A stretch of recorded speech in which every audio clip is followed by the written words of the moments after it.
Chapter 331 The Parent-Teacher Conference. This was Yan Luyuan's first time hearing about something called a parent-teacher conference in the Stronghold school. He didn't know about it until the teacher informed him, but he wondered what it was for. Jiangwu told him it was just a meeting to summarize the students' progress at school and to explain some issues to the parents for them to take note of. There was nothing special to it. When Jiangwu said that, Yan Luyuan was relieved. But he did not tell Ren Xiaosu because he was worried it would affect Ren Xiaosu on his expedition. Of course, there were also other reasons for not telling him. This was also the first time Xiaoyu was attending a parent-teacher conference. She purposely went to a shop in the stronghold to get new clothes and even bought some new cosmetics and jewelry.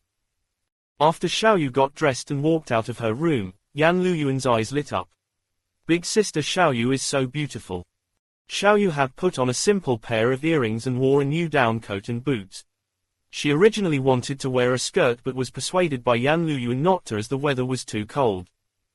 Xiaoyu had initially put on too much makeup due to nervousness. However, Yan Luyuan helped her clean it off after laughing at her for a long time. Yan Luyuan said, "Big sis, you're naturally beautiful. Even if you don't put on any makeup, you still look good." Xiaoyu poked his forehead and said, "Aren't you the sweet talker? Let's go to the parent-teacher conference now. The students probably won't be able to take their eyes off you after they see you," Yan Luyuan said with a smile. It was no wonder Yan Luyuan could be a friend of the women wherever he went. Although he might not know how to compliment them, he made up for it by complimenting them often. Women always loved receiving compliments, after all. However, Yan Luyuan really felt a sense of happiness when he saw Xiaoyu so happy. Xiaoyu took the streetcar to school with Yan Luyuan and wanged along. While on the streetcar, Yan Luyuan even said, "Look, that old man behind us has been staring at you the entire time." When they arrived at school, Yan Luyuan realized most of the people were already there. As this school was mainly attended by the children of the rich and influential figures of the stronghold, everyone owned a private car. Since they took the streetcar here, it wouldn't be out of the ordinary if they arrived late. Fortunately, they weren't late. But when they entered the classroom, Yan Luyuan felt the parents' eyes looked a little strange. They were all checking him out. Then they started whispering to the children and parents next to them. A middle-aged female teacher walked into the classroom. She said with a smile, "In last semester's final exams, the students in our class fared extremely well. So let's give our children a round of encouraging applause." Xiaoyu also clapped her hands. However, Yan Luyuan whispered next to her, "Big sis, I didn't take those final exams, so you don't have to clap." Xiaoyu looked at him askance. "I can still encourage you even if you didn't take those exams. You're such a good child, so I must encourage you." Yan Luyuan held back his laughter. From the front of the room, the teacher talked about the curriculum and matters regarding the children's weekday prep classes. She encouraged the children to attend more tutors because the students in this class would have to make a final sprint for their university placings in the future.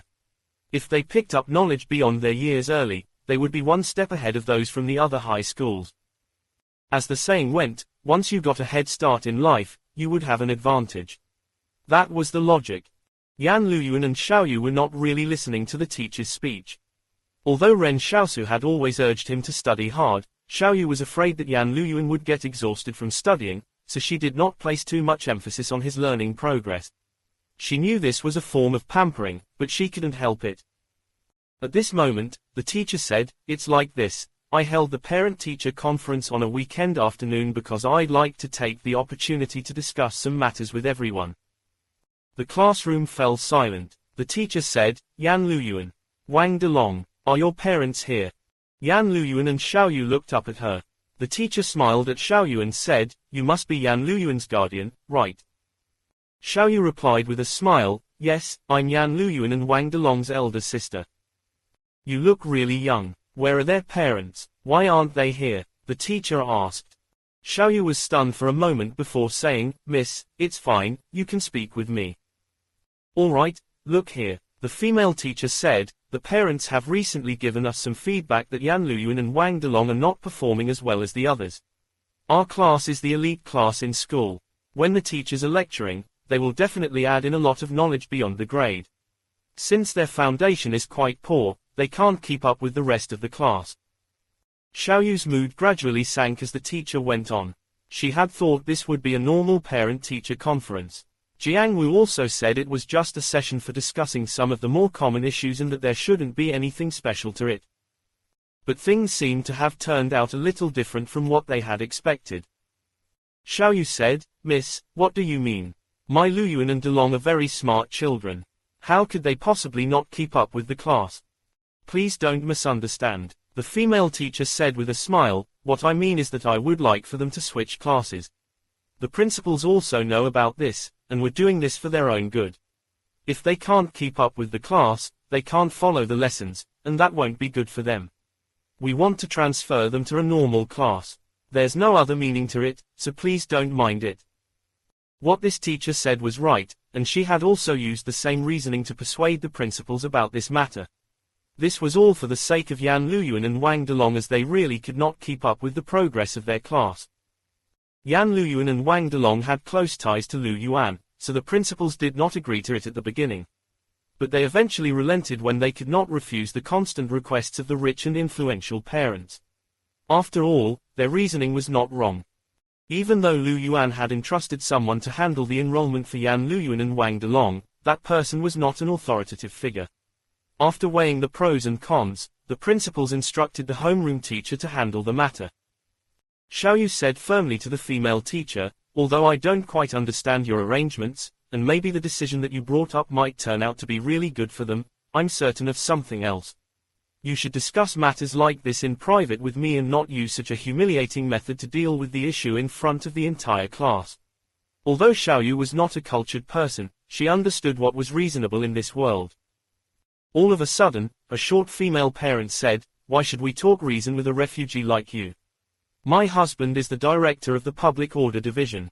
Even if I say those two kids are not allowed to attend school, so what? If the director of the public order division were here, he would definitely not speak like this. If he knew these two students were Ren Xiaosu's younger brothers, he might even slap his wife on the spot. But he probably did not know about any of this. In this day and age, which authoritative man cared about trivialities like parent-teacher conferences? On the contrary, his relatives, friends, and wife would only talk like that because they were used to throwing his name around. Such behavior was common everywhere in society. A male parent tried to persuade the female parent, "You can't say things like that either. We should talk things over peacefully and not use authority to repress people." Meanwhile, the other parents stayed silent. Chapter 332: The Origin of a Disaster. The female parent looked at the male parent who spoke and sneered at him, "It's none of your bloody business how I speak. You might want your child to be friends with the refugees, but I don't." The male parent choked on his words and couldn't come up with anything in response, but he wasn't going to stoop to her level either. Xiaoyu sneered, "And if I refuse to let them switch classes?" "Refuse to switch classes?" The short female parent stood with her arms on her hips and said, "Do you think you can make that decision?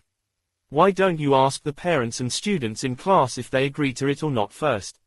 Why should the 30 of us have to accommodate you?" Xiaoyu said, "Stand up if you want to talk to me." "I'm standing up while you're sitting down. Where are your manners? Is this how stronghold residents behave?" Yan Luyuan burst out laughing. Wang Delong looked on from next to him, apparently enjoying the show. The female parent was immediately enraged. Her height had always been her sore spot and she hated anyone who brought it up. Yet now she was being ruthlessly mocked by Xiaoyu on it. She raised her voice and said, "What an uncultured thing you are. How dare you speak to me like this? Watch what?" Xiaoyu said with a smile, "Watch out in case you jump up and hit my knee." Yan Luyuan died of laughter. He sat in his seat and looked up at Xiaoyu, her thin stature suddenly looming much larger. For the sake of Ren Xiaosu and him, this little woman ended up becoming a housekeeper who did the laundry and cooking for them. Having been used to spending generously without a second thought in the past, she had now become willing to haggle with shopkeepers for a long time just to save a few cents. And now she was acting like a hero as she tried her best to protect Yan Luyuan from getting hurt.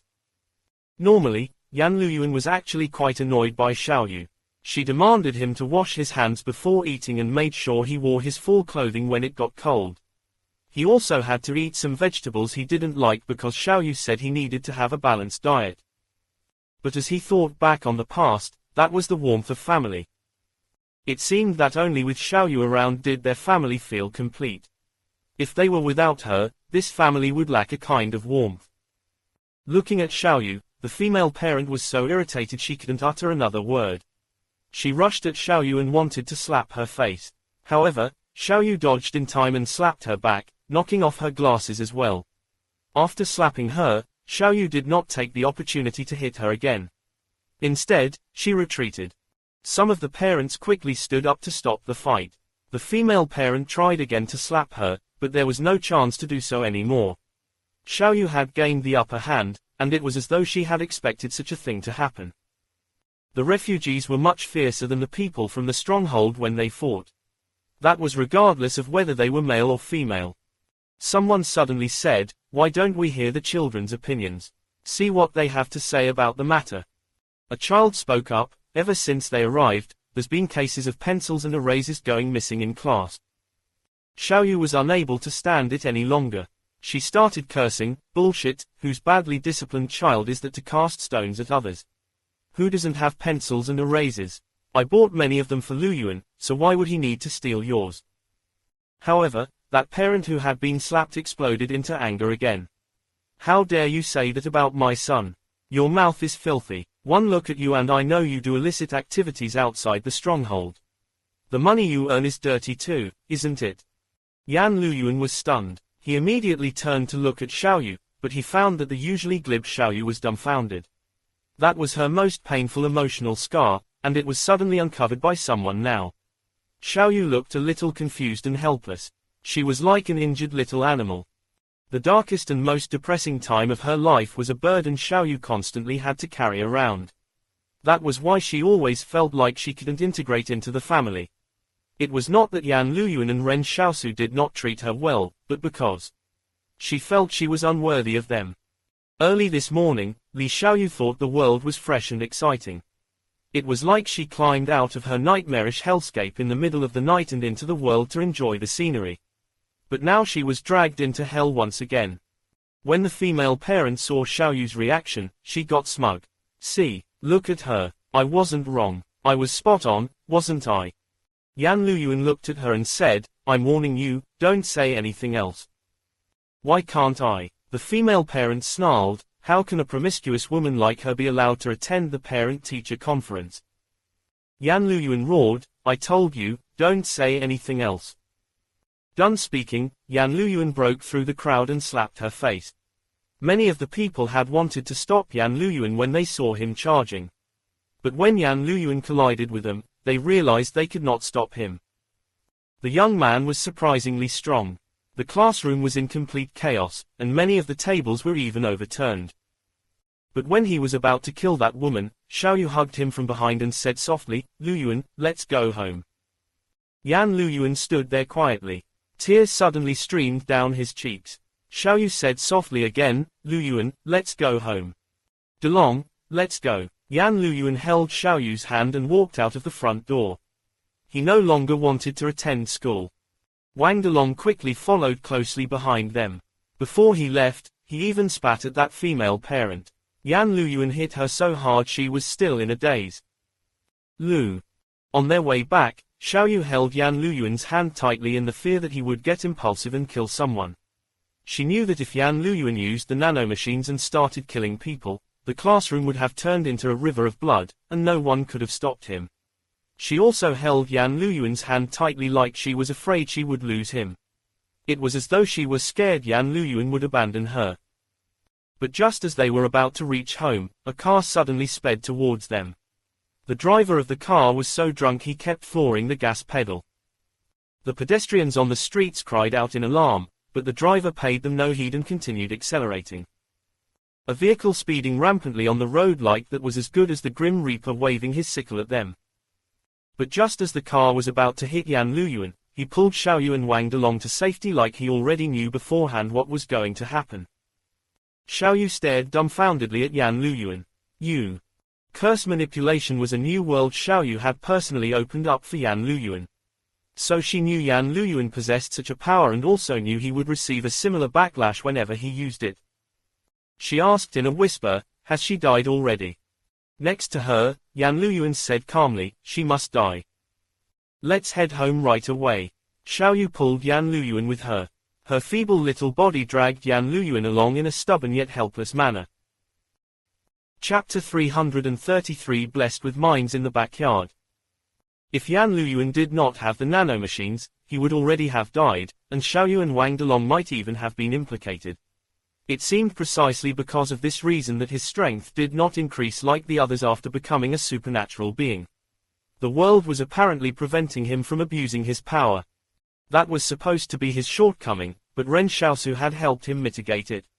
It was not an exaggeration to say that his fate had been changed. Xiaoyu did not say anything.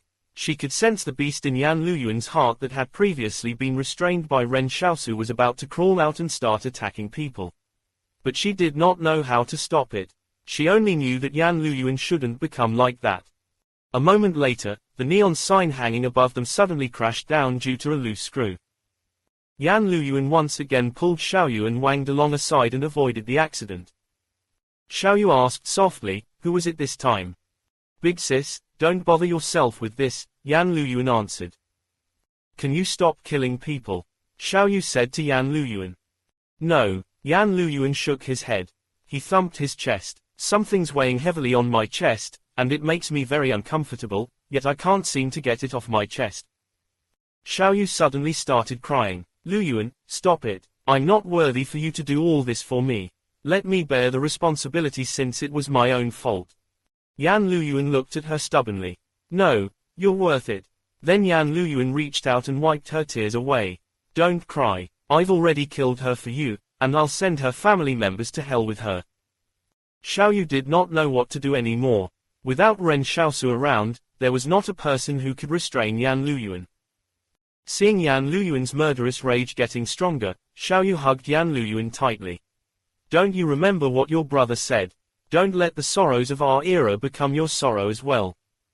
Ren Xiaosu's name seemed to have a strange, magical effect on Yan Luyuan. The words touched a soft spot in Yan Luyuan. After Xiaoyu said that, Yan Luyuan finally started to calm down. The wife of the Public Order Division's director was killed in a car accident, and the accident caused quite a stir in the stronghold. Someone even told the director his wife had only dashed out onto the streets because she was looking for someone who had argued with her at school. The director of the Public Order Division flew into a rage in his office and vowed to punish the murderer severely. He even wanted to seek out the student and parent who had hit his wife at school. But before he could conduct a thorough investigation, Yang Yuan summoned him to the Yang Consortium's manor and gave him a dressing down, claiming that he did not discipline his friends, family, and wife properly.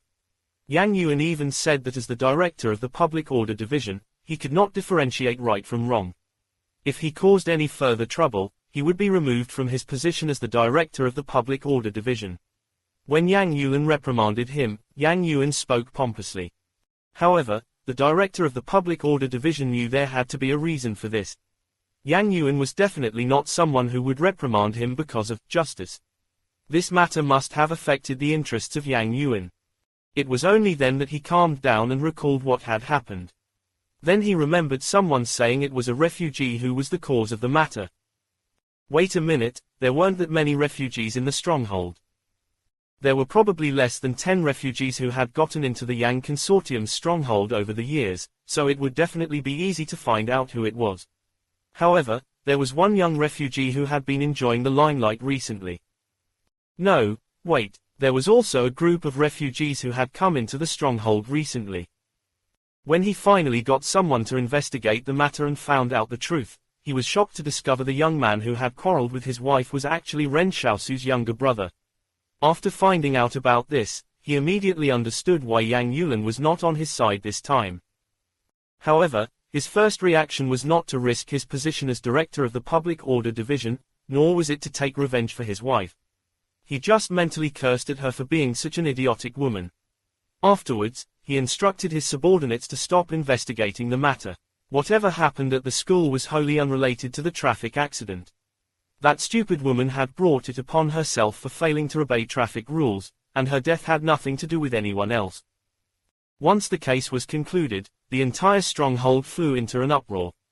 Those who were in the know understood why the director of the Public Order Division had bowed his head in regards to the investigations. As for those who did not know, they thought he had been looking forward to his wife's death and getting a promotion since a long time ago. What surprised everyone most was that the director of the Public Order Division actually headed to Yan Luyuan and Xiaoyu's place to apologize to them. However, Yan Luyuan kept the door shut and did not have any intentions of meeting him. The principals also came down to their place. However, Wang Fugui was the one who met him to handle Yan Luyuan's and Wang Delong's withdrawal from the school. Eventually, everyone in the inner circle caught wind of this matter. So it turned out that the refugee, Ren Xiaosu, was actually a protégé of Zhang Jinglan. It was no wonder Ren Xiaosu could recommend Zhu Xianchu to Stronghold 178. Meanwhile, the bandit extermination group Ren Xiaosu was part of had just arrived at the first stronghold on their journey. Everyone was to use a half-day to do quick repairs and maintenance work here before they continued north. After entering the stronghold, Ren Xiaosu did not do anything other than visit gold shops using his official identity as part of the bandit extermination task force and exchanged his gold for the devalued currencies of the Li Consortium and the Qing Consortium. But as he was in a hurry, he did not manage to trade too much. During this period, Yang Xiaojun also disappeared for a while. It seemed she had gone to meet up with the saboteurs planted spy here. And Zong Cheng remained behind with the convoy and happily waited for the others to return. He was a polite, talented young man who was confident in himself yet friendly to others. On the way here, he had tried talking to Ren Xiaosu and Yang Xiaojun. While Yang Xiaojun couldn't care less, Ren Xiaosu and Zong Cheng almost became blood brothers, the way they chatted. There were more than 60 people from the Zong Consortium who were traveling with them, and they were split between the two military transport trucks. The Zong Consortium's people were in charge of basic tasks like cooking for the journey. The nanosoldiers portrayed a sense of superiority and only showed a nice attitude to Yang Xiaojun, Ren Xiaosu, and Zong Cheng. When the normal soldiers talked to them, they would ignore them. Ren Xiaosu found an opportunity to ask Yang Xiaojun, "Hey, why is everyone so interested in Stronghold 178? Is it because they're great at combat?" Yang Xiaojun explained, "In modern warfare, no matter how good you are at combat, you can't fight if you don't have money. There are 4 military factories in the vicinity of Stronghold 178 that are extremely vital. And you might not be aware of it, but there are more than 30 kinds of minerals found in the territory controlled by Stronghold 178. The grain reserves are ranked first among those in the entire Stronghold system. Some of their mineral reserves are even estimated to be at 90% of all reserves." Yang Xiaojun continued, "Besides, the exploitable oil reserves there amount to as much as 40% of what the entire Stronghold system has access to. Modern development is dependent on mineral and energy sources, so these things are all indispensable." Ren Xiaosu was shocked. He had thought Stronghold 178 was extremely poor. After all, that place was located in such a harsh environment, so it sounded like it would be a very poor area. He had not expected Stronghold 178 to be so rich. Come to think of it, you could not win a modern battle with just courage alone. Fighting a war was all about money, and the reason Stronghold 178 could still stand intact in the northwest without having any close ties to the other organizations was not because they were asocial or conceited but because they were blessed with mines in their backyard. Chapter 334 Zong Cheng the Magician. Ren Xiaosu felt that he could not be faulted for thinking that Stronghold 178 was very poor. After all, it was not like a place that was located in such a harsh environment should have much wealth to begin with. But Yang Xiaojun's explanation made him understand why so many people were eyeing Stronghold 178 even though it was situated at the border. It was no wonder that Stronghold 178 wanted to exterminate the bandits and reopen the trade routes. Those minerals needed to be transported to the Central Plains. More importantly, Zhang Jinglan had once refused to be the commander of Stronghold 178 even though they were so rich. Was he being melodramatic or what? Ren Xiaosu started judging Zhang Jinglan.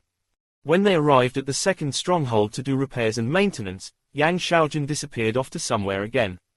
Meanwhile, Ren Xiaosu traded some more gold for money before returning to the assembly place in advance.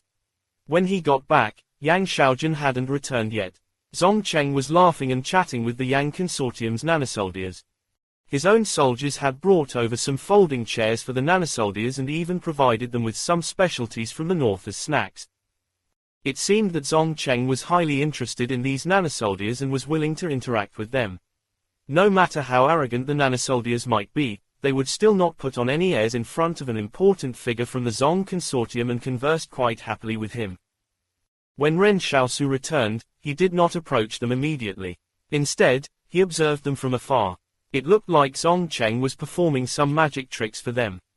Zong Cheng asked one of the nanosoldiers while holding a water bottle in his hand, "What do you usually like to drink?" The nanosoldier smiled and said, "You're too polite. I'll just have some water." "Okay," Zong Cheng said as he tilted the bottle slightly and poured some clear liquid out of it. Zong Cheng turned to look at another soldier. "What do you like to drink? Say something different this time." "I like grape juice," the nanosoldier said. "All right." Zong Cheng was still holding the same bottle in his hand, but the previously clear liquid was no longer there. This time, he poured some purple grape juice out. The nanosoldiers exclaimed, "There must be a mechanism in the bottle, right? Come here, you can inspect it for yourself." Zong Cheng handed the bottle to one of the nanosoldiers. The nanosoldier looked into the bottle and found no mechanisms inside. Then Zong Cheng turned around and saw Ren Xiaosu. "Brother Xiaosu, why are you watching from there? Come and sit with us for a while. We'll set off when Yang Xiaojun gets back." Ren Xiaosu walked over and said with a smile, "Can you do card tricks?" "That's something every magician has to learn." Zong Cheng took out a deck of playing cards from his breast pocket and asked, "What kind of trick would you like to see?" Ren Xiaosu suddenly sensed that something was not right. Why would a core figure of an organization be obsessed with magic tricks? He had heard Zong Cheng was a supernatural being, so could his superpower be related to magic? Ren Xiaosu smiled and said, "Why don't you conjure up 4 fours for me?" "That's simple," Zong Cheng said confidently, "pick out any 4 cards as you like." He fanned the cards out face down so that no one could see what the cards were. Ren Xiaosu reached out and picked the cards. These were cards used for magic, and he happened to have similar cards. "Wow, they really are 4 fours, Ren Xiaosu said in surprise as he looked at the cards in his hands. "Brother Zong Cheng is truly amazing." Then Ren Xiaosu returned the cards to him. Zong Cheng was stunned. He felt like something was off but could not tell what it was exactly. "Please don't say that. It was no big deal." Zong Cheng smiled as he put the cards back into the box and then stuffed it into the inside pocket of his jacket. Then Zong Cheng said with a warm smile, "By the way, Brother Xiaosu, I just heard about something. Are you very close with Zhu Xianchu?" Ren Xiaosu looked at him and said with a smile, "I guess. I was mainly trying to recommend talented people to my teacher." He knew what Zong Cheng was getting at, but Ren Xiaosu would also not let slip any opportunity to increase his own amulets. Zong Cheng's smile remained. "I'm also very familiar with Brother Zhu. It seems like we were fated to meet. But if I could ask, your teacher is Zhang Jinggalan." Ren Xiaosu whispered, "Usually, I don't tell a secret like that to anyone. It's better to keep a low profile." Zong Cheng's eyes twitched. "You're still calling this a secret? The entire Yang Consortium already knows about it." Even he had already received news of it. At first, he was still a little skeptical and had to check with the other party again to confirm if it was true. As a result, that person said everyone in Stronghold 88 already knew about it, and that Ren Xiaosu's younger brother had made the director of the Public Order Division eat humble pie. Before setting off on the expedition, Zong Cheng had realized there was something strange about Yang Yuan's attitude. So this was the reason for it. After confirming the truth, Zong Cheng's smile for Ren Xiaosu became even more sincere. At the beginning, he would occasionally talk to Yang Xiaojun. But now it was like he did not even know Yang Xiaojun anymore, even though they were traveling together. He never said another word to her again, and the way he addressed her had changed from Xiaojun to Yang Xiaojun. This was completely different from his original plan in which he was the leader of this attack to exterminate bandits. It was not that he was afraid of Ren Xiaosu. Because the Yang Consortium was so bold as to detain Luoland despite both sides being equally powerful, it demonstrated the Yang Consortium was not necessarily afraid of the Qing Consortium. It was the same for the Zong Consortium when they faced Stronghold 178. After operating in the north for so many years, they had become a force to be reckoned with. However, he felt that he should be more ambitious as a man rather than creating unnecessary trouble over a minor issue like romance. The Zong Consortium had endured for so long in the impoverished northern wastes, yet everyone claimed they were hyenas and even refused to acknowledge them as a consortium. Now that the South was at war, it was the best opportunity for the Zong Consortium to rise up. He could not screw this up. Before setting off again, Ren Xiaosu sat in the passenger seat of the off-road vehicle and asked, "Can you let me drive for a while?" Yang Xiaojun looked at him in surprise. "Why do you want to drive all of a sudden? Do you know how to drive?" "Of course," Ren Xiaosu said confidently. "How can a man not know how to drive?" "All right then." Yang Xiaojun stopped the vehicle and changed seats with him. Ren Xiaosu excitedly stepped on the accelerator. But after driving for 10 minutes, Yang Xiaojun took out her pistol and pointed it at Ren Xiaosu. "Stop the vehicle, I'm driving." Ren Xiaosu reluctantly stopped the vehicle. "Let's talk nicely. Why do you have to point a gun at me?"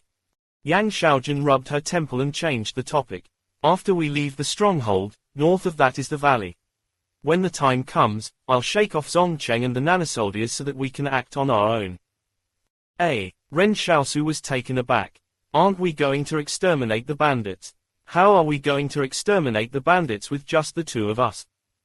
You probably don't know how serious the banditry to the north is."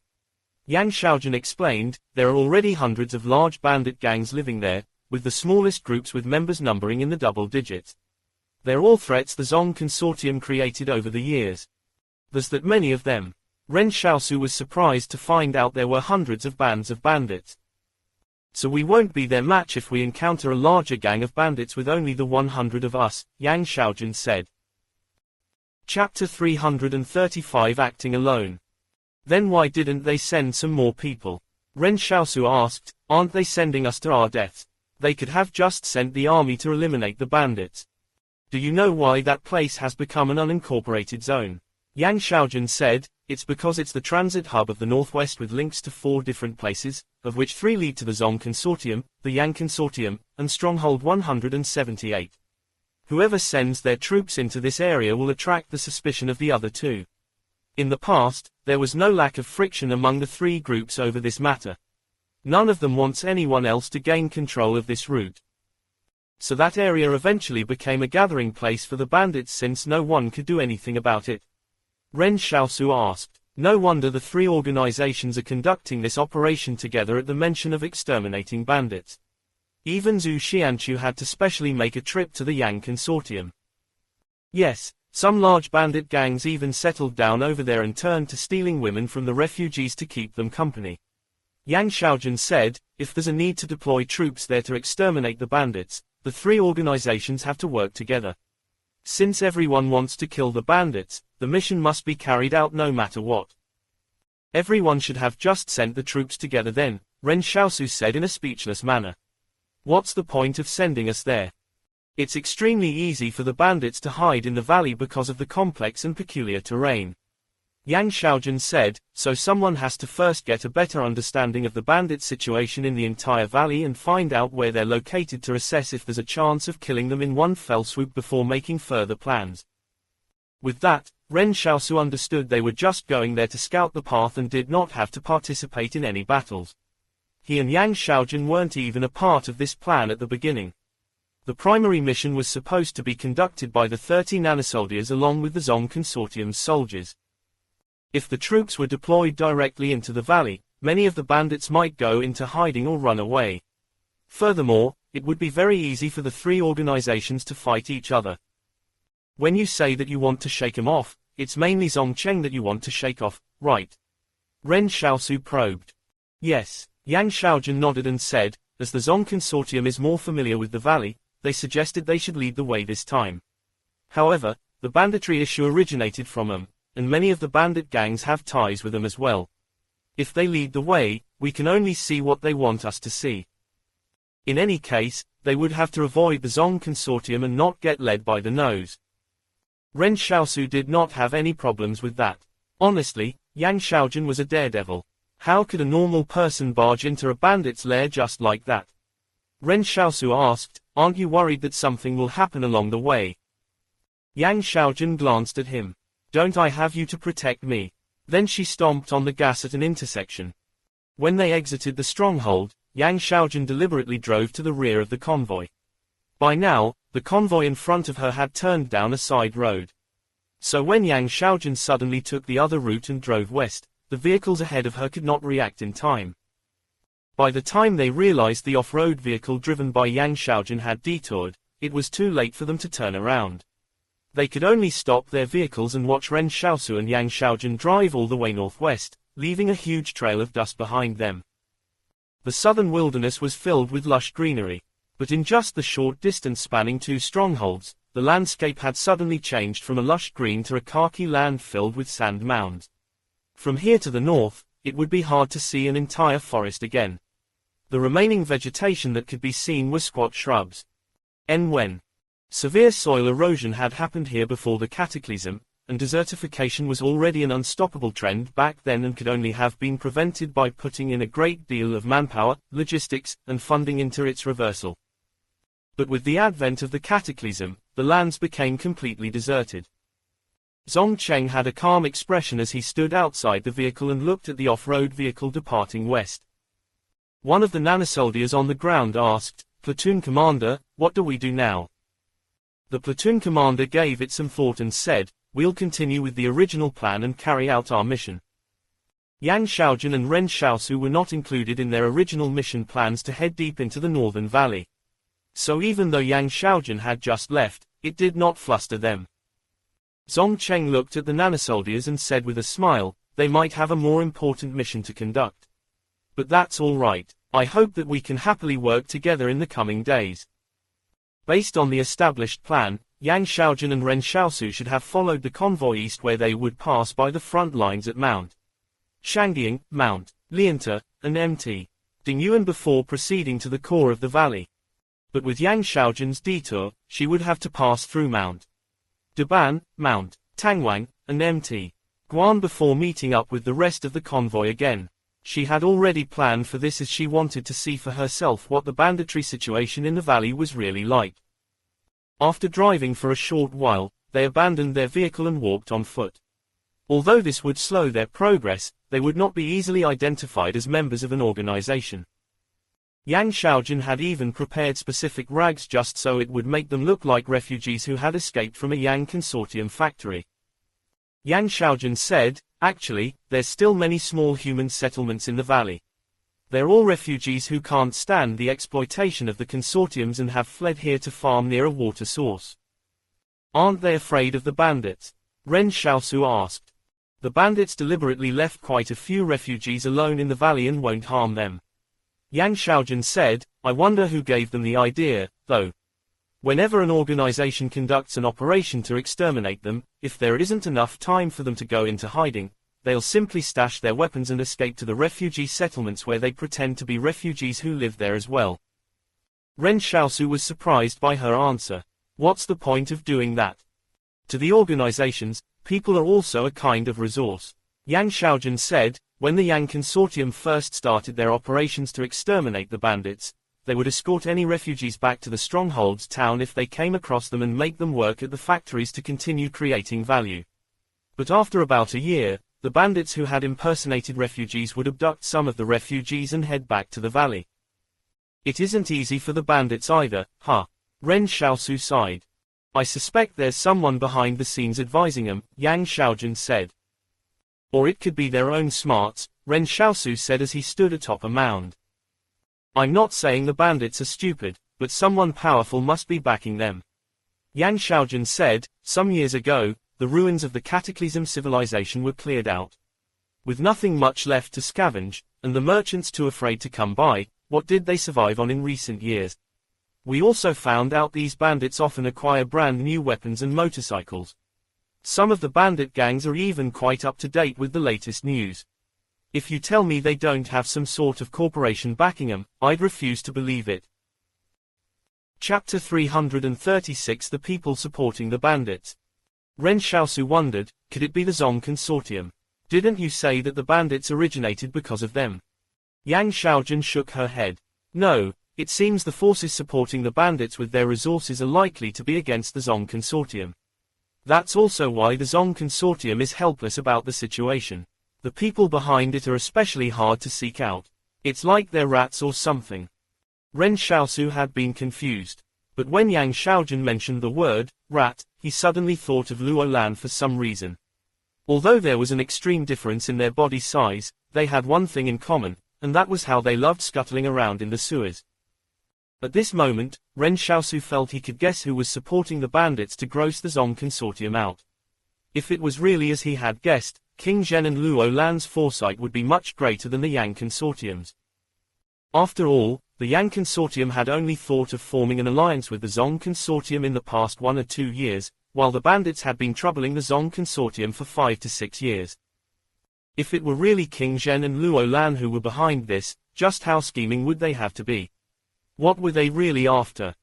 Of course, Ren Xiaosu was unaware of the entire story behind the change in leadership at the King Consortium, nor did he know how long King Zhen had been planning for it. And now, it seemed like the Zong Consortium truly had a problem with the bandits. Otherwise, they wouldn't have sought the Yang Consortium and Stronghold 178's help. After all, they were the ones who developed the bandits at the beginning, but the issue got out of control in the end. If the problem were leaked, wouldn't they become the butt of the joke? Ren Xiaosu shared his assumptions with Yang Xiaojun. I think it's the King Consortium who's secretly helping them. It doesn't really matter. Yang Xiaojun shook her head and said, it doesn't really have anything to do with me. Your relationship with the Yang Consortium. Ren Xiaosu hesitated for a moment but did not ask further. You don't need to be apprehensive.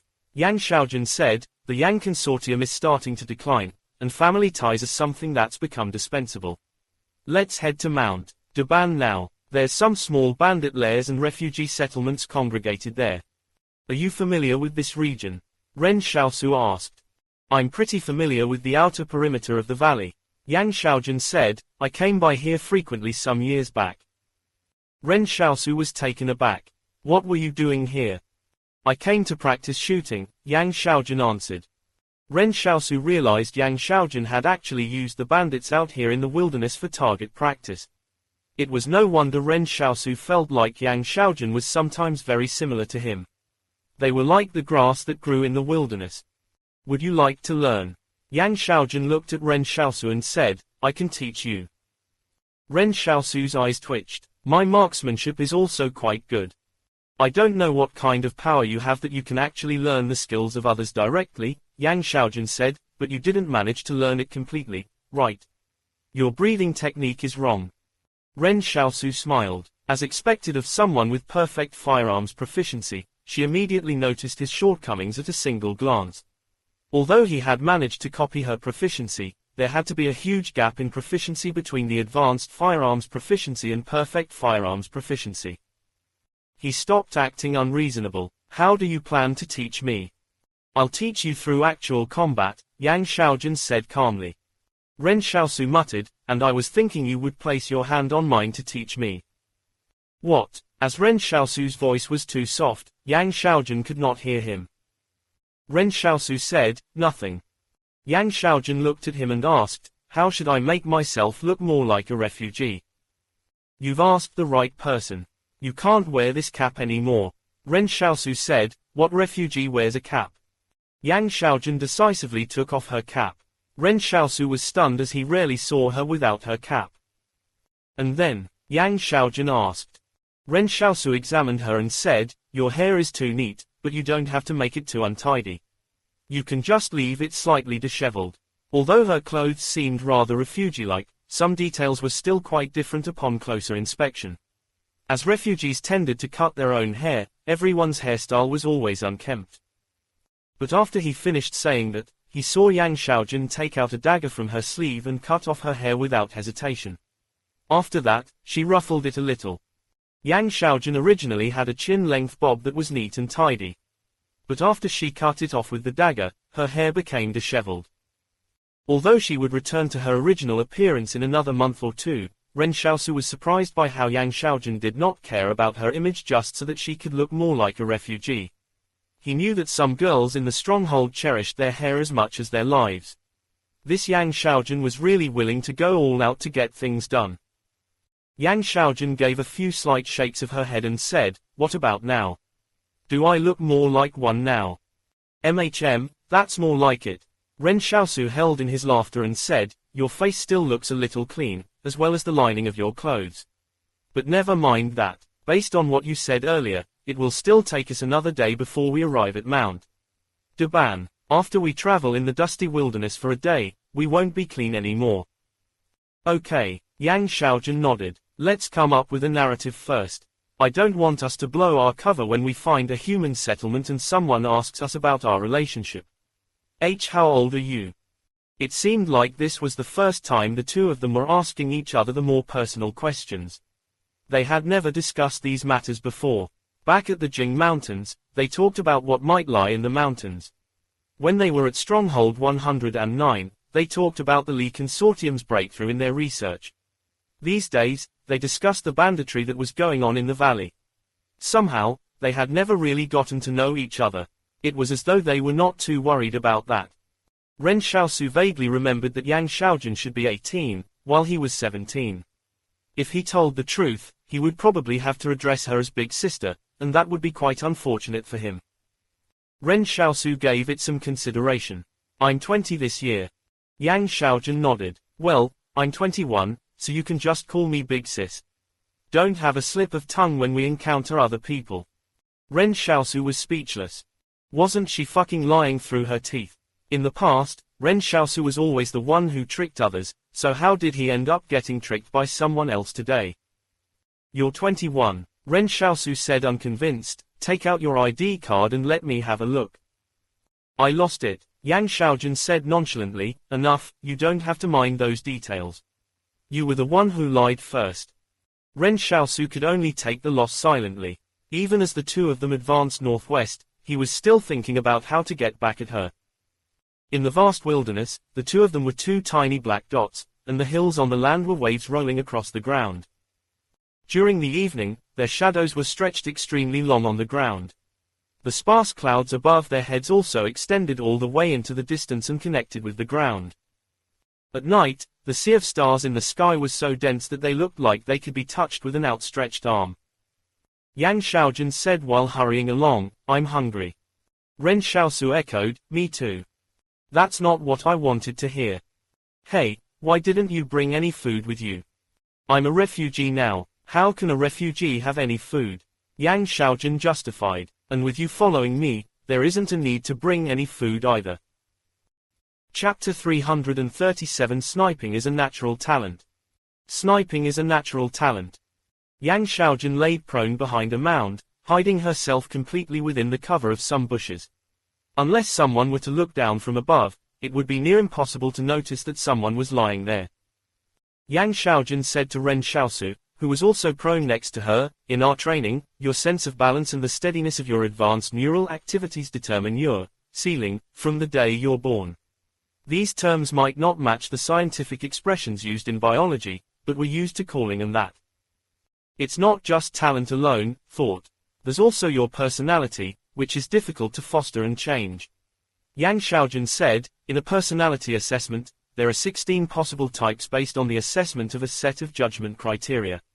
The first criterion is introversion and extroversion. On a scale of 0 to 10 for snipers, 0 represents introversion and indecisiveness, while 10 represents risk-taking and bravery. For a sniper, one should have a score between 5 and 8, inclusive, with the most ideal score being 8. Ren Xiaosu asked, "What's your score?" 8, Yang Xiaojun answered. In fact, her answer was what Ren Xiaosu expected. Since she had perfect firearms proficiency, she should be perfect in every aspect. If there were any flaws, it wouldn't be called perfect. Let's talk about the training method we'll employ for the day after tomorrow. Yang Xiaojun said, "You'll have to keep your body steady and learn how to breathe evenly. All of that is done to ensure that when you finally pull the trigger, the bullet hits where you want it to. In that moment, all of the hormones secreted by your body should be at the bullet's service. All of this can only be achieved with a long period of training." There's also biofeedback 1 training to go through. When a sniper encounters a situation, they can't have their heart start racing and start sweating profusely like a normal person would, Yang Xiaojun said. Ren Xiaosu was taken aback. How do you train that? It goes against your instincts, doesn't it? It was no wonder Yang Xiaojun felt a little aloof. Upon careful observation, it was a calmness behind the powerful self-control that allowed her to completely restrain her instincts. It was just like how she had covered Ren Xiaosu from the top of that building. Seeing the experimentals about to get to her, she could still continue calmly pulling the trigger and only left at the last possible moment. Luo Xinyu was scared to death on that day as she thought she would not get Yang Xiaojun out of there. Yang Xiaojun said, there's some methods to train your biofeedback. For example, one of my old training routines was to immerse my arms into 2 buckets, with one containing cold water and the other hot water. After training to a certain extent, I can even increase the temperature in just one hand by 2 degrees through mental suggestion. Ren Xiaosu said in surprise, you can even do that. Can you do it now? Let me touch your hands. Yang Xiaojun rolled her eyes at him. The purpose of this training is not to control the temperature of your hands, but to let the sniper master their instincts. When they want to take a deep breath, their heart rate will immediately slow down. Ren Xiaosu realized the difference in their sniping level was not just a small amount. Yang Xiaojun's success was only achieved after she put in many years of effort. How could it possibly be duplicated with just a basic skill duplication scroll? It was no wonder that even the perfect skill duplication scroll could only copy up to master level skills. You had to put in a lot more effort if you wanted to break past your limit and achieve perfection. Of course, his skill to annoy people was an exception. It seemed he was born with it and did not require any training. Curious, Ren Xiaosu asked, how did a girl like you get into firearms? I like them, Yang Xiaojun said, they have a power I can use to protect myself with. Yang Xiaojun's words made Ren Xiaosu realize that only those who lacked a sense of security would seek strength to protect themselves with.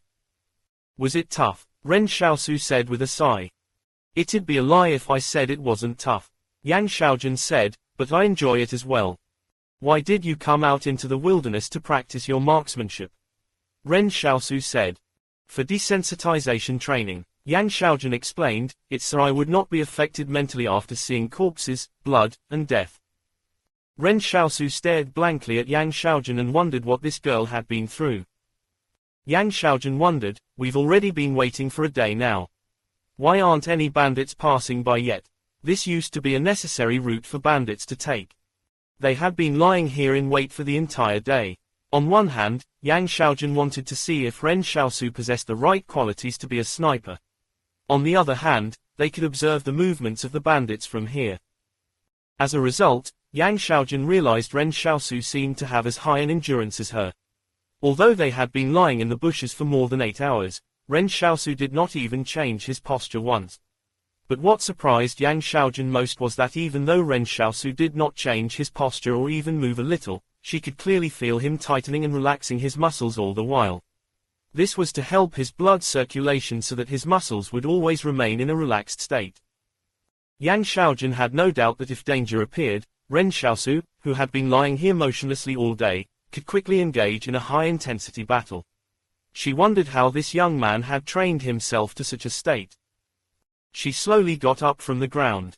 Let's go. Something might have happened to the bandit lairs around here. Let's go and check him out. Then Yang Xiaojun walked off in the direction she remembered. An hour later, she stood in a mountain gap and frowned as she looked at the white skeletal remains there. They were surrounded by mud shelters, too, that had been dug out by the bandits. Wooden tables, chairs, and benches were placed inside of them, but they were discolored and covered in a solidified layer of black matter. Black matter was what blood would become after being left out to dry for a long time. Someone ransacked this place, Yang Xiaojun said, I wonder who did it. There are bullets and empty shells lying around on the ground, while the firearms and motorcycles have all been taken away. When Ren Xiaosu looked at the skeletons on the ground, he noticed some teeth marks on them, suggesting that wild animals had been here as well. Are there any women in the bandit lairs? Most of them have some. The bandits head into the towns or factories and abduct some of the women back, Yang Xiaojun said. There's no skeletons of women or children in here, Ren Xiaosu said. This place must have been plundered by other bandits. Strange. Why would anyone target such a poor group of bandits? Yang Xiaojun said, it seems the valley is no longer as peaceful, and something must have happened within the circle of bandits. They didn't kill each other in the past because the people funding them had always maintained a certain kind of balance from behind the scenes. Someone is trying to consolidate the valley bandits. Is that even possible? Ren Xiaosu asked. It's possible, but we still have to head to the other hideouts and investigate them before we can be sure of it, Yang Xiaojun replied. Let's go, there's nothing more to see here. The two of them continued going northwest. Mount Daban was right in front of them now. Based on Yang Xiaojun's memory, they would come across the first small human settlement there. Biofeedback is the process of gaining greater awareness of many physiological functions of one's own body, commercially by using electronic or other instruments, and with the goal of being able to manipulate the body's systems at will. Chapter 338 Civil Strife Among the Bandits. Take note of your breathing. Yang Xiaojun said, breathing in will cause a rapid change to your posture. It might not be obvious, but every detail that isn't adhered to can be fatal for a sniper. The hawk is flying too high, you have to wait for it to spiral down and seize that opportunity when the distance closes. But the chance will be brief. A sniper had to be decisive whenever an opportunity arose. Boom! Ren Xiaosu pulled the trigger at the hawk soaring high in the sky. The sniper rifle's heavy recoil and burst of gas from the muzzle swept a large cloud of dust and smoke up off the sandy ground around him. This was Yang Xiaojun's sniper rifle. She had materialized from thin air to lend to Ren Xiaosu. Today was Ren Xiaosu's real combat training day, and he was supposed to shoot a hawk out of the sky. But right from the start, Yang Xiaojun wanted him to hit the hawk's head, which was the highest degree of difficulty. After he fired at it once, the hawk was unscathed and flew away after getting frightened by the gunshot. Yang Xiaojun smirked. So do you still think your marksmanship is quite good? Ren Xiaosu pretended to be puzzled. I clearly shot it in the head, so how did it escape unharmed? Could it possibly be a mutant? Oh, come on, Yang Xiaojun curled her lips. It's still a hawk no matter how much it mutated. Since it's not a product of genetic modification done by the Pyro Company, it can't survive a sniper's bullet. You said you hit it in the head, so why was it unharmed? Ren Xiaosu pondered the question. Maybe because its head is empty and the bullet went right through. Ha, ha, Yang Xiaojun put away her sniper rifle. We can't do any more shooting if we advance further. The sniper rifle is too loud and will attract the attention of the bandits. Ren Xiaosu nodded. In the past 2 days, he had learned a lot of advanced knowledge about firearms, but he still needed much more practical experience. He had already delayed the journey by a day due to his target practice, but Yang Xiaojun did not seem anxious or in a rush at all. She patiently accompanied him to practice his shooting. But right now, the mission to exterminate the bandits was obviously more important, and he was not in a hurry to practice his shooting at this time either. If we encounter the refugee settlement, will they welcome us? Ren Xiaosu asked. They probably won't, but it's also not to the extent of ostracizing us. Yang Xiaojun said, everyone depends on a water source for farming and will grow their own crops. A lot of refugees who have just escaped here won't have any food on them. They will use the money they saved up while working in the factories to purchase some food and seeds from the others. After all, it will take quite a while for the crops to grow. This is something the refugees at the settlement will want to see. Furthermore, new refugees will also bring news of the outside world with them. It's really strange that we never encountered any bandits along the way. Ren Xiaosu frowned. If they could not see any bandits in a place infested with bandits, it would be similar to not seeing any fish in the sea. Something strange must have happened out in this valley. After crossing a hill, Yang Xiaojun suddenly pointed ahead and said, look over there. There was a stream meandering across the land in front of her. Many refugees were digging ditches by the stream to get ready to irrigate the crops before spring arrived. When the refugees saw Yang Xiaojun and Ren Xiaosu dressed in refugee attire, they were relieved. The people here were very smart and could tell at a glance whether these were stronghold residents in disguise or not. It all depended on the details Ren Xiaosu had mentioned. When Ren Xiaosu and Yang Xiaojun approached them, An older woman wiped away her sweat and spoke before they could say anything. Do you want to buy some sorghum seeds? You're just in time for the spring sowing season.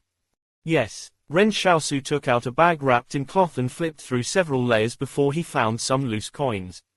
When the refugees saw this, they were even more relieved. Could important people from the strongholds possibly act as natural refugees? But still others worried. Where did the two of you escape from? Ren Xiaosu railed, from the coal mine. They promised to pay us 21 yuan for every ton of coal carried, but then suddenly reduced it to 20 yuan and 60 cents. Furthermore, they even wanted to deduct some fees to cover the material cost. They were totally inhumane. One of the refugees laughed. That's even worse than the time when I worked at the coal mine. But at this moment, an older woman said, but it's not the right time for you and your wife to escape. Ren Xiaosu and Yang Xiaojun were both stunned. They had schemed against each other over who would be older, and it ended with Ren Xiaosu grumpily accepting that he would be the younger brother while Yang Xiaojun was to be his elder sister. But after all that discussion, the relationship suddenly changed the moment they got here. Refugees tend to get married and have children at a very young age. When the children grew up, they could help out at home with some of the work. That was the mindset of the refugees. So while they might look too young to be a couple in the stronghold, they were just the right age for marriage out here. Furthermore, no one would flee together if they were not a couple these days. If either one told on the other, the person who reported it would get rewarded. This caught the two of them off guard. Ren Xiaosu stole a glance at Yang Xiaojun and wondered how she would react. If Yang Xiaojun insisted on clearing it up and arousing the suspicions of the refugees, they would have to retreat from this place. In any case, it shouldn't be much of a problem for them to find another way into the valley. However, Yang Xiaojun just smiled and did not explain their relationship. She chose to quietly accept it. She asked, why is it not the right time for us to come out here? Could something have happened? Let me tell you, the state of the bandits in the north is chaos right now, and many people have been killed in this period. The older woman said earnestly, we're panicking and nervous at the moment and wonder if all that will affect us as well. What's wrong with the bandits? Ren Xiaosu asked, why would they do anything to us when we're only farmers? I heard there's 3 gangs in the north that dislike each other. They're trying to unify the bandit gangs in the valley regardless of size. 2 of the gangs are especially fierce, and there's apparently a superhuman among them as well. If they bump into anyone who goes against them, they kill them immediately. The older woman explained, let's come to an agreement beforehand. It's not a problem for you and your wife to stay here. We can always farm together. But if the bandits come and ask if we'll submit to them, all of us will have to agree to it. We can't go against them. Okay, Ren Xiaosu responded, but what if another gang comes after that gang leaves? The older woman waved it off. It doesn't matter, we'll submit to whoever comes as long as they let us farm here. This was the refugees' law of survival: give in and don't cause trouble. The bandits could fight among themselves all they wanted, and the refugees would submit to whoever came. In any case, the bandits no longer eyed their seeds and crops. For some reason, even though they did not have anyone left to steal from, the bandits were somehow getting richer, and their equipment and weapons were also getting better. Last year, the Zong Consortium's combat troops had entered the valley but left with their heads hanging after getting beaten by a few bands of bandits. How could ordinary bandits be capable of that? If they could fucking defeat the regular combat troops, could they still be called bandits? Chapter 339: Conceited Bandits. There were only a few hundred refugees in this small settlement. Ren Xiaosu saw a child running around the entrance of a mud shelter a distance away. By the looks of it, this small settlement was formed only a short time ago. There were many rivers in the valley. In Ren Xiaosu's opinion, places near rivers should be lush with vegetation. However, the valley here was not like that. Most of the sand here had turned into soil, and where the rivers cut through, the flow of water would sweep away the soil from the 2 banks. Perhaps in another few years when the rivers dried out or changed course, the riverbed here would turn into a new valley like a scar running across the ground. Across the land here, the formations all looked to have been carved out by rivers. The area the refugees chose to settle was relatively flat and suitable for planting crops. Ren Xiaosu and Yang Xiaojun had planned on staying here with the refugees for some time to get a better understanding of the banditry in the region. As they were talking, a cloud of dust suddenly emerged in the distance. From afar, it could even be mistaken as a small sandstorm. An older woman said nervously, "Why are they here again? Which group is it this time?" Ren Xiaosu asked, "Are those the bandits?" "Definitely. That dust cloud is made by the motorcycles they ride." As the older woman spoke, she ran towards the mud shelters and shouted, "Take the children back into the houses." But the bandits in the distance were rapidly approaching. Everyone could already see their figures. The motorcycles they were riding were like taut and muscular beasts, while the rumbling of the engines and exhaust sounded like their roars. This was an especially rough and savage sight to behold. Even from afar, the refugees could hear the excited cries of the bandits. When they saw the refugees, it was as though they had spotted their prey. Ren Xiaosu and Yang Xiaojun looked at each other and blended in with the refugee group.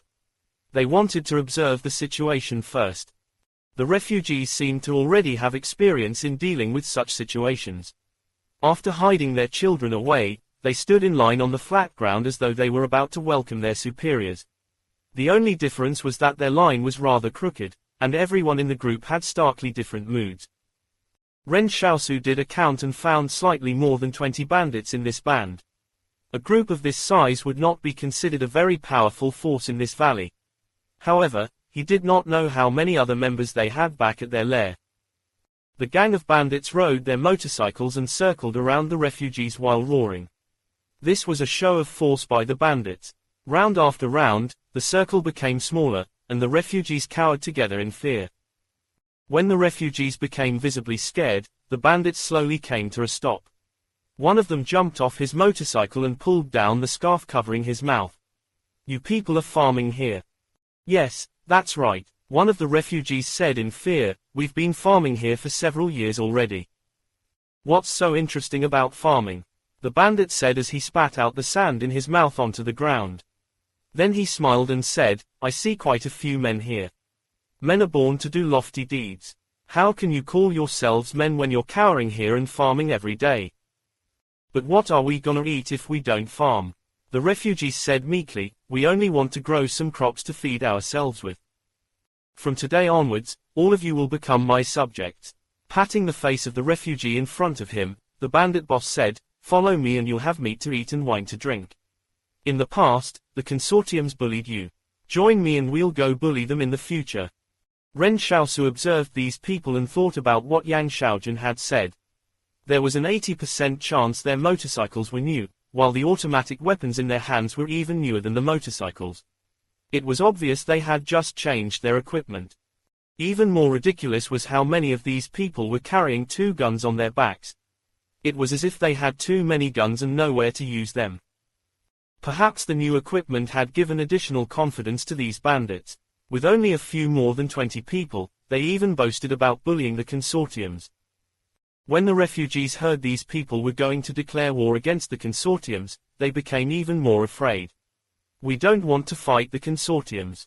We only know how to farm." The bandit boss's face sank. "You have to fight even if you don't want to fight. Gentlemen, round them up and bring them back." Ren Xiaosu was stunned. So it turned out they were here to abduct them.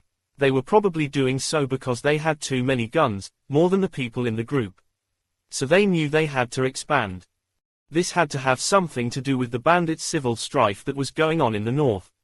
The entire valley was in a state of chaos as everyone started deviating from the rules. "Are we gonna go with them?" Ren Xiaosu asked in a low voice. "We should," Yang Xiaojun replied, "we might get to understand more about the situation in the valley this way. Besides, they only have about 20 people. If we really want to leave, they won't be able to stop us." "Well, why don't we just eliminate them here?" Ren Xiaosu mumbled. With so many guns pointed at them, the refugees had no choice but to return to the mud shelters to take their children with them. Then they started being escorted north. The bandit boss was riding a motorcycle next to the group of refugees. With the motorcycle's engine rumbling noisily, he shouted proudly, "Don't you people think that I, Jinlan, am a tyrant? It's just that you were living in the outermost region of the valley, so you might not know about the situation in these lands. The people in the northern settlements have already been abducted by the other groups from the other mountain places. Even if we don't take you away today, others would come for you tomorrow. But we don't know how to fight, the refugees said in distress. Who doesn't know how to fight? I'll give you all guns, and don't worry about saving ammo. Just shoot. Besides, even if you don't want to fight, you can contribute in other ways. Jin Lan laughed heartily. Nobody knew what these other ways Jin Lan mentioned were, but what he said was enough to confirm Ren Xiaosu's suspicions. It looked like they had really captured all these people because they had an excess of guns and ammunition. However, Ren Xiaosu wondered how many firearms King Zhen and his people had invested in this area. Why did it seem like the entire valley was chaos? If this went on, a lot of people in the valley would die. The big fish devours the little fish, the strong prey on the weak. This had always been the case since ancient times. And when the war subsided, an even more powerful bandit organization could rise up after all the bandit gangs in the valley had been unified. Was that King Zhen's goal? To use a massacre to clear away the tainted impurities in the valley and achieve the goal of consolidating all the bandits who were active here. After that, would he take control of this force for his own gain? And all he had to do was invest some guns and ammunition to make these bandits get conceited.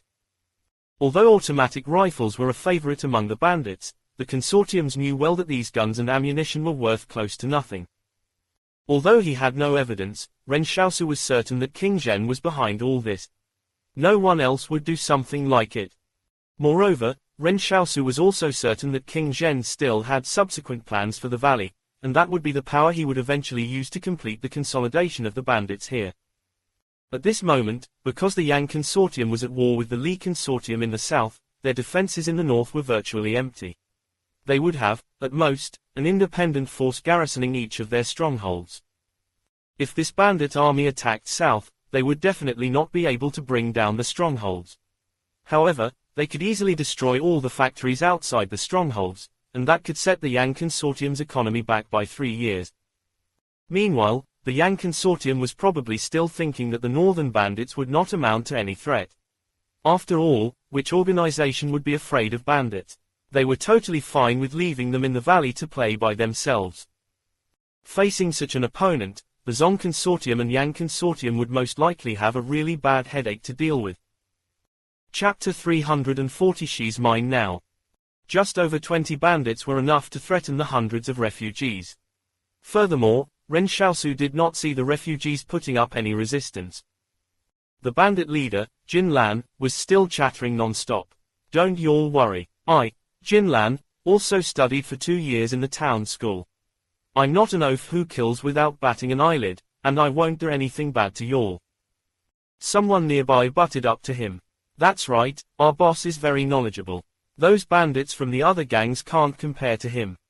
Jin Lan smiled humbly. Don't exaggerate. Speaking of which, I'm bringing y'all back to the mountains so that I can provide everyone here a better life. Look at how skinny y'all are, especially you. He pointed at Ren Xiaosu. Look at how skinny you are. Your face is so bony and pale. It's like you don't even have any strength left. Ren Xiaosu was stunned for a while. He looked at his own body and realized that since his strength and dexterity had reached equilibrium, it did make him look like he had lost some weight. Next to him, Yang Xiaojun was laughing like she had heard something really funny. Jin Lan did not care about Ren Xiaosu's reaction and continued to ramble. Y'all don't know how intense the fighting to the north is. I don't know where all these forces came from either, but the fighting is getting more and more intense. Y'all can only survive by following me, understand? Ren Xiaosu looked at Yang Xiaojun speechlessly. They had walked for more than 10 kilometers under the escort of the 20-odd bandits before they finally arrived at their camp. The camp was extremely simple and crude. It was just an empty area surrounded by wooden fences up in the mountains. There were some mud huts in the camp, and the roofs even had large holes in them. Apart from the new firearms, everything else was junk. Ren Xiaosu could imagine how miserable these people were before they started receiving support from the King Consortium. But it was different now. There were even dozens of brand new motorcycles parked in the clearing of their campsite. Next to the motorcycles were dozens of green jerry cans used for storing fuel, and entire boxes of ammunition laid beside them.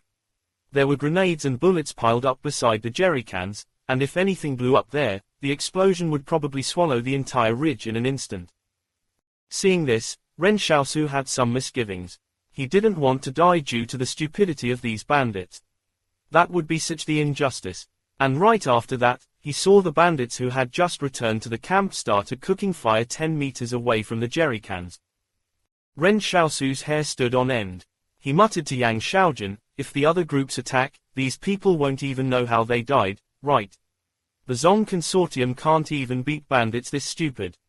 But despite saying that, he looked at how miserable Jin Lan's gang of bandits were and realized they were probably the weakest bandit gang in the entire valley. They didn't even know if they would survive until their next meal. Jin Lan suddenly said, if you're willing to fight alongside me, go and collect guns from over there. This is your only chance to make a choice. Ren Xiaosu was shocked. How did this fellow conquer this part of the mountains? Wasn't he afraid these refugees would kill him with the guns they picked up? However, something else shocked Ren Xiaosu even more. More than 30 male refugees went to collect guns in the end, but after they took the guns, they just sat woodenly on the ground and let Jin Lan continue to lecture them. They had no intention of resisting. The sight unfolding before his eyes was just like the fantasy novels he had read back at Stronghold 88's library. But it was even stranger than fiction. These refugees had been told to submit since they were young and to obey orders. If they were disobedient, they would get beaten up. They did not have the courage to resist the organizations. They would choose to pledge allegiance to whichever mountain place they settled down at. This was a habit forced upon them by the difficult living conditions. At this moment, one of Jin Lan's subordinates came up to Ren Xiaosu. When he saw Yang Xiaojun, he was stunned. Although Yang Xiaojun had deliberately dirtied her face, it was still difficult to conceal her good looks. The bandit said excitedly, this chick is a looker. If she washes her face clean, she'll definitely be very pretty. She's mine now. Ren Xiaosu sighed at the words. Bandits were still bandits. He said, sorry, but let me break into this. All of a sudden, Ren Xiaosu flew into a rage. He punched the right side of the bandit's ribs while he was off guard, caving in the bandit's chest. The people around him were shocked. He really meant it when he said that he wanted to break in. He broke his bones just like that. He literally broke him. Jin Lan and the others were building a fire, and they were shocked by what they saw. They wanted to pick up the guns beside him to defend themselves. However, Ren Xiaosu did not stop moving. Before Jin Lan could get his hand near his gun, Ren Xiaosu had already come up to him and kicked him in the face.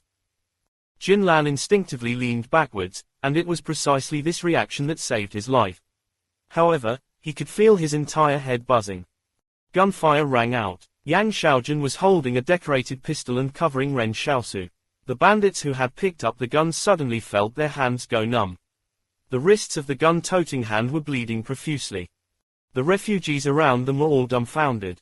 Who was this couple who had just joined them? A clever bandit had already thudded onto his knees. Superhumans, please spare my life. The speed and strength Ren Xiaosu displayed were definitely beyond that of a normal human. The bandits were not stupid either. They knew what they were facing right now. As for Yang Xiaojun's marksmanship, it was so shocking it could be seen. Jin Lan dizzily knelt on the ground with his nose bleeding profusely. Sir, please spare my life. It was all a misunderstanding. We haven't been bandits for long and have never killed anyone before. Ren Xiaosu looked around and realized these useless things were all kneeling on the ground. They had even consciously thrown the guns far away from themselves. What kind of fucking bandits were they? Why were they not the least bit bloodthirsty? Ren Xiaosu looked at Jin Lan and frowned. How did you even become a bandit? Jin Lan was nearly crying as he wiped the blood from his nose. We used to be farmers from Mount Tangwang to the north, but someone came around and told us to become bandits and even handed out guns, motorcycles, and food, so we decided to head into the mountains to become bandits. We've only been bandits for 2 months now. Ren Xiaosu was speechless for a long time. What on earth was the King Consortium trying to achieve? Jin Lan looked at Ren Xiaosu and said, Boss, you'll be the leader of this mountain from now on. I hope you can lead us to be strong. No, wait, Ren Xiaosu facepalmed. What the hell are you talking about? Jin Lan flattered with a smile, you don't know, right? There's a gang of bandits to the north who are especially fearsome because their leader is a supernatural being. Since you're also a supernatural being, you'll definitely do better than him and be more powerful than him. Chapter 341 Trapping. Ren Xiaosu had originally wanted to stay in this mountain hideout for a while to observe them. However, Yang Xiaojun's looks sure made it easy for the bandits to want to lay their hands on her. If it weren't for this matter, Ren Xiaosu wouldn't have suddenly made that move. But since he acted, he would have to ensure there wouldn't be trouble afterwards. He wasn't going to learn from the stronghold residents and fake mercy. However, the turn of events seemed a little unexpected. Ren Xiaosu realized that after Jin Lan and the others had been overpowered, they did not have any hate for him or even say any harsh words. Instead, they wanted this supernatural being to lead them to something greater. What kind of freaking mindset was that?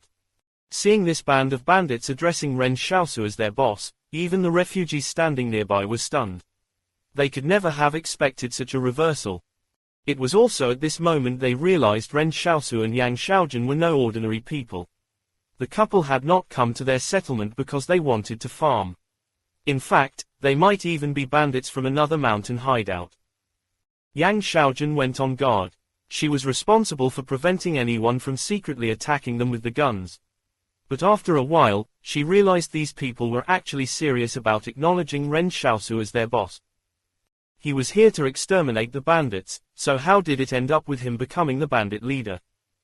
However, the first thing Ren Xiaosu said was, "Hurry up and move the firearms and fuel cans far away from me. By placing all the firearms in one spot, aren't you all afraid you'll blow yourselves up?" Jin Lan, whose nose was bleeding, hurriedly stood up. "Listen to the boss. Hurry up and shift the things away. Don't keep them there and cause an eyesore to the boss." Yang Xiaojun came to Ren Xiaosu's side and watched the group of people busy themselves with their tasks. She said in a low voice, "How are we going to put a stop to this mess now?" Ren Xiaosu pondered for a long time. "Look at the logic you're going by.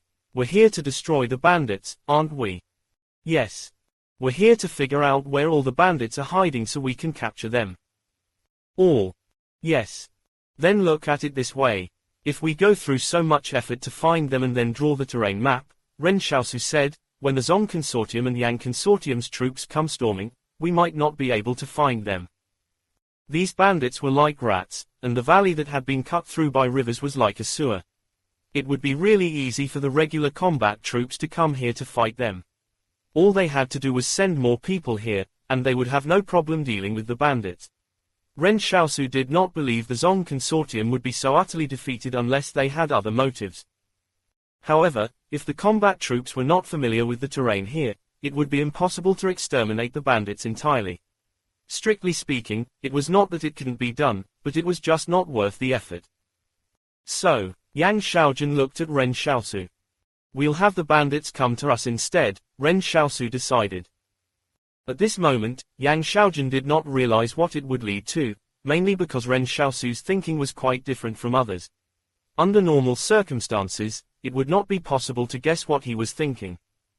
Ren Xiaosu looked at the refugees. "Let's go back to farming." The refugees were stunned for a moment.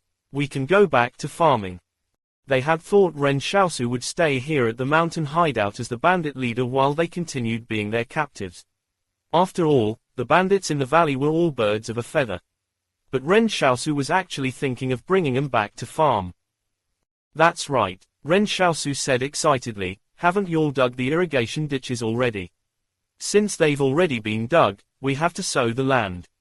Now that we have weapons, we can choose not to be bandits and use them to protect our crops so that other bandits can't hurt us." The refugees were stunned. However, they still did not dare pick up the weapons. It was as though they would get into trouble the moment they picked one up. Not everyone liked fighting and killing.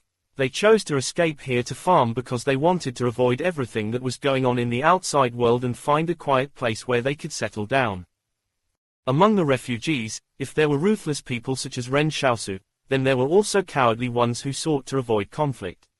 However, it was not exactly as simple as calling them cowardly. It could only be said that they were unwilling to fight others.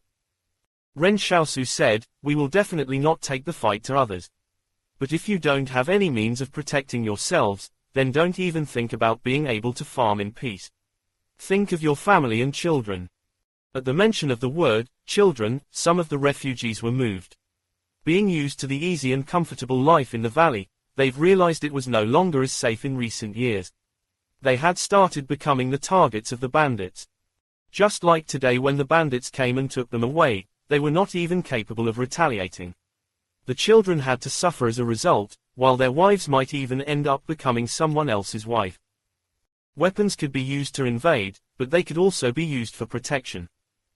Some of the refugees slowly picked up the brand new firearms.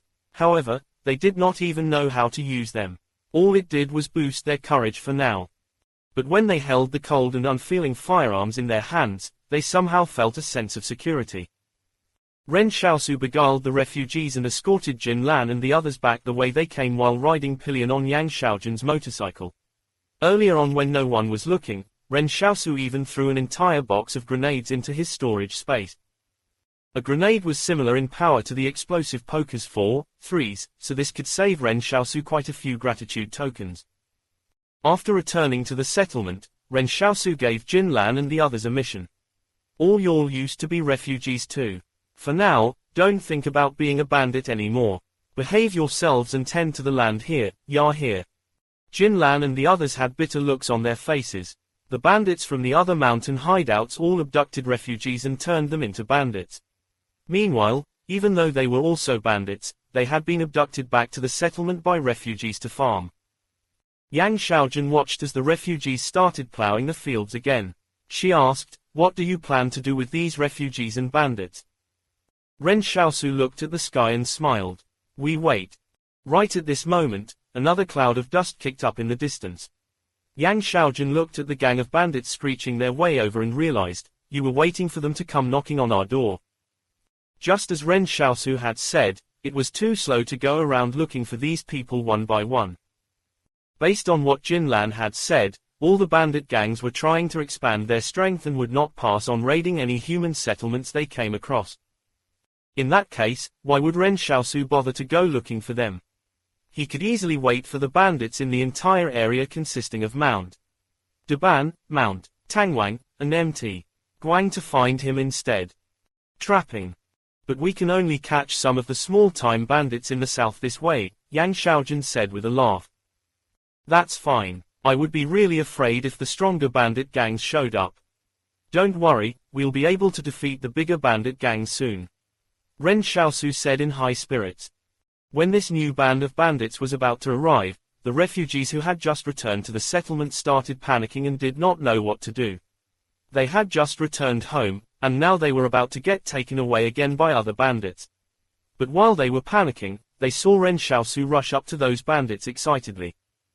Just by looking at Ren Xiaosu's expression, it was as though he were going out to receive his relatives. Yang Xiaojun had already set up her sniper rifle atop a hill and was prepared to give Ren Xiaosu some long-range cover. Through her scope, she gazed at the band of bandits who were still unaware of what was going to happen. She suddenly felt that this expedition would turn out to be very interesting. At the very least, it was going to be much more interesting than when she last came here. Chapter 342 The People from Stronghold 178.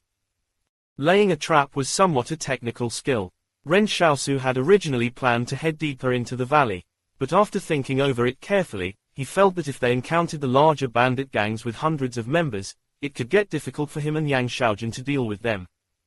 Staying here and waiting for the few dozen bandits to show up each day would not even make Ren Xiaosu and Yang Xiaojun break a sweat to handle them. What was a perfect firearms proficiency user?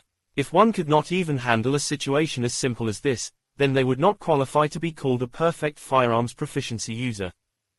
It was at this time that Ren Xiaosu felt the joy of having a teammate protect him. He did not even have to worry about anyone sneaking up on him since the sneak attacker couldn't defend against getting sniped. Of course, Ren Xiaosu was also thinking about how he should integrate Jin Lan and the bandits into the group. They might be respectful to him now, but that was because they were no match for him. Moreover, they had also been stripped of their firearms by him and the other refugees, so they had to behave. If he let Jin Lan find an opportunity, who knew what he might try. However, Ren Xiaosu had still not thought of a solution to integrate them. At this moment, Jin Lan and his gang of bandits were squatting on the ground and watching Ren Xiaosu capture the bandits who had just arrived. They whispered to each other, "Did you see that? Those two are freaking strong. It was definitely wise that we did not fight them head on. Especially that lady, she doesn't even bat an eyelid when killing people. I've heard legends of that sniper rifle of hers before, but I'm seeing it for myself for the first time. One of his lackeys said, but, boss, we did go head on against them. We just didn't win, that's all. Quote. You talk too much. Boss, according to what you said, could these two people be linked with the consortiums? The lackey wondered, could they be specialists from the consortiums? Jin Lan shook his head. No, they don't feel like the typical consortium people. But what if they are? Someone wondered, where else would such specialists come from? I've never heard of anyone in the entire valley who knows how to use a sniper rifle. Look at the two of them. They aren't even bothered by the living conditions here nor wash their faces. How can they be from the strongholds? Jin Lan continued arguing against the possibility. Could the important people from the strongholds endure this? Just like Ren Xiaosu in his earlier years, much of their views of those who came from the strongholds were largely based on their imagination. Stereotypes were already deeply embedded in the minds of all the refugees. In their opinion, people from the strongholds were all similar. Of course, the people from the stronghold also looked at them the same way. Then where do you think they're from? Someone asked softly. Wait a minute. Jin Lan was taken aback. Don't fucking tell me they're from Stronghold 178. Didn't they say that highly skilled people all hail from Stronghold 178? I think only talents from Stronghold 178 would be this highly skilled and strong. Moreover, it's said that most of those in Stronghold 178 were former refugees. Holy shit, surely they can't really be from Stronghold 178, right? As Jin Lan eliminated the possibilities, he came to the conclusion that Ren Xiaosu's and Yang Xiaojun's backgrounds seemed to suggest they were likelier to be from the legendary Stronghold 178. They were not particular about the living conditions, did not have the delicate characters of those living in the strongholds, were vicious, mysterious, and really strong. In recent years, Stronghold 178's reputation in the Northwest had been spreading to the point of being a little too legendary, especially among the refugees. Jin Lan muttered to himself, if the people from Stronghold 178 have really come down to the valley, then this is our chance. If we perform well, we might even get recruited into Stronghold 178 in the future. These days, Stronghold 178 no longer accepted outsiders into their ranks.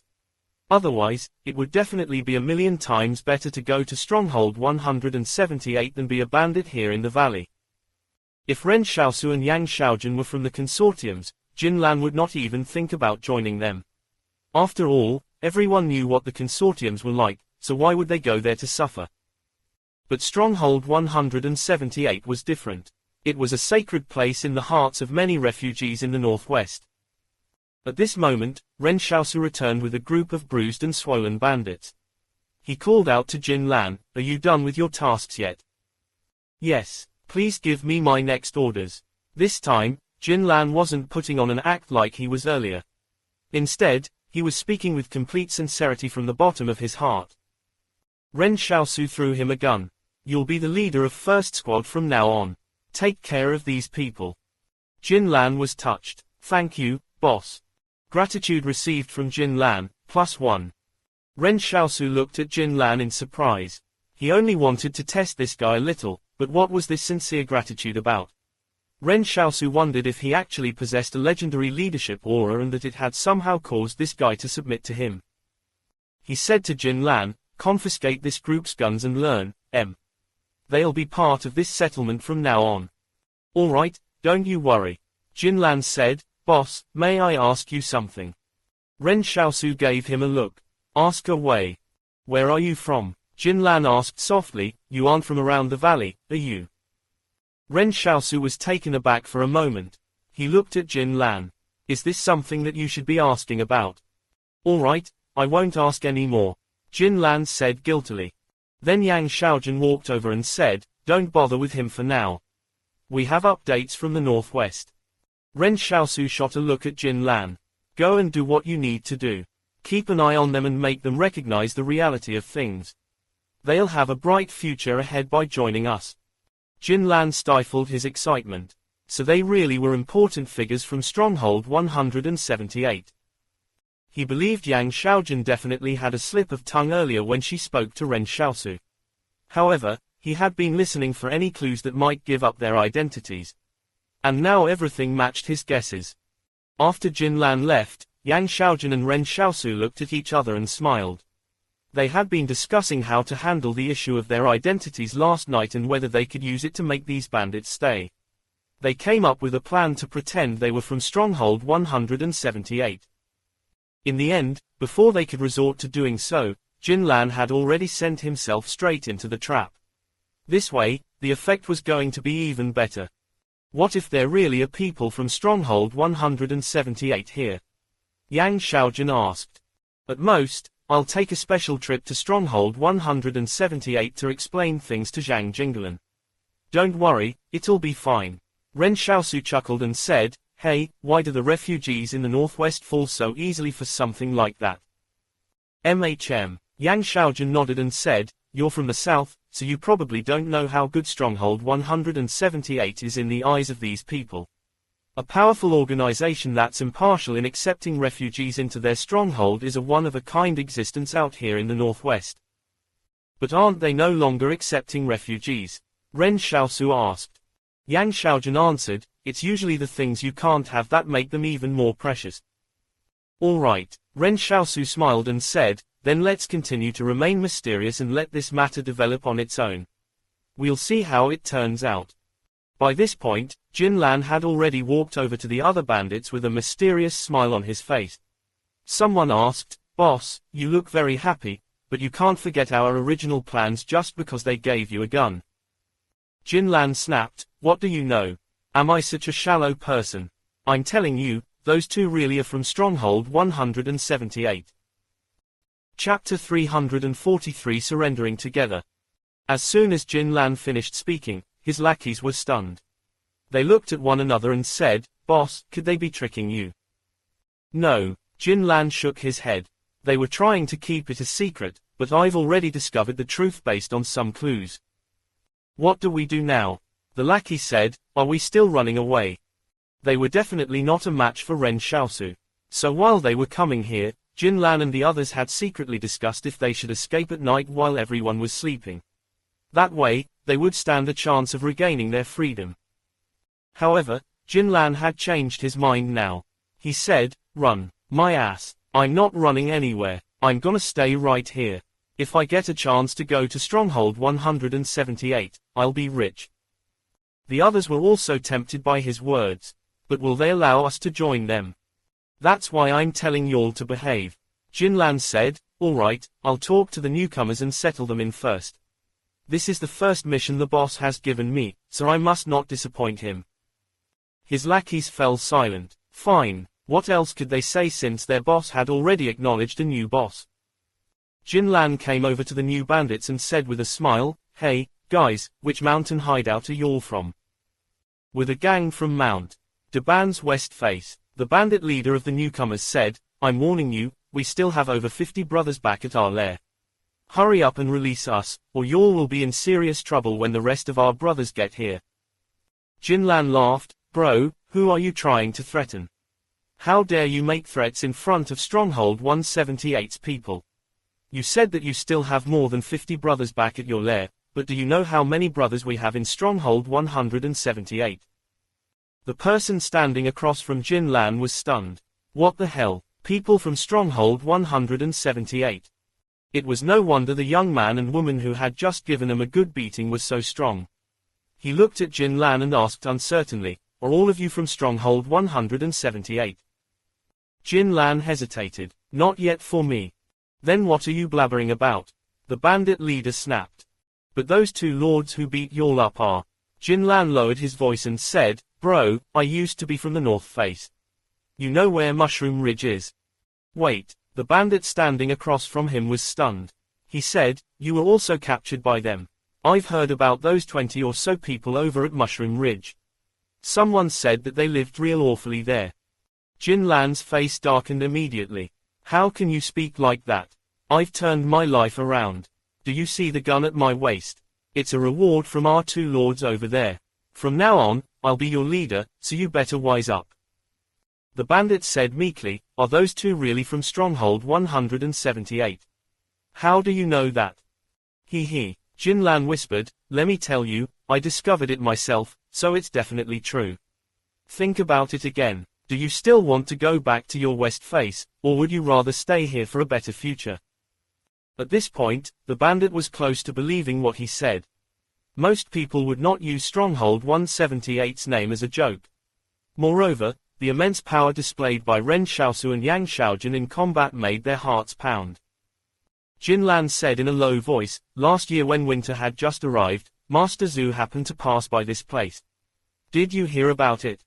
Yeah, the bandit leader said as his eyes lit up, are those two related to Master Zhu as well? I'm not sure about that. Jinlan said, but when Master Zhu passed by here back then, a reckless gang of bandits tried to rob him. At first, 2 of the bandits were finished off by some sort of magic.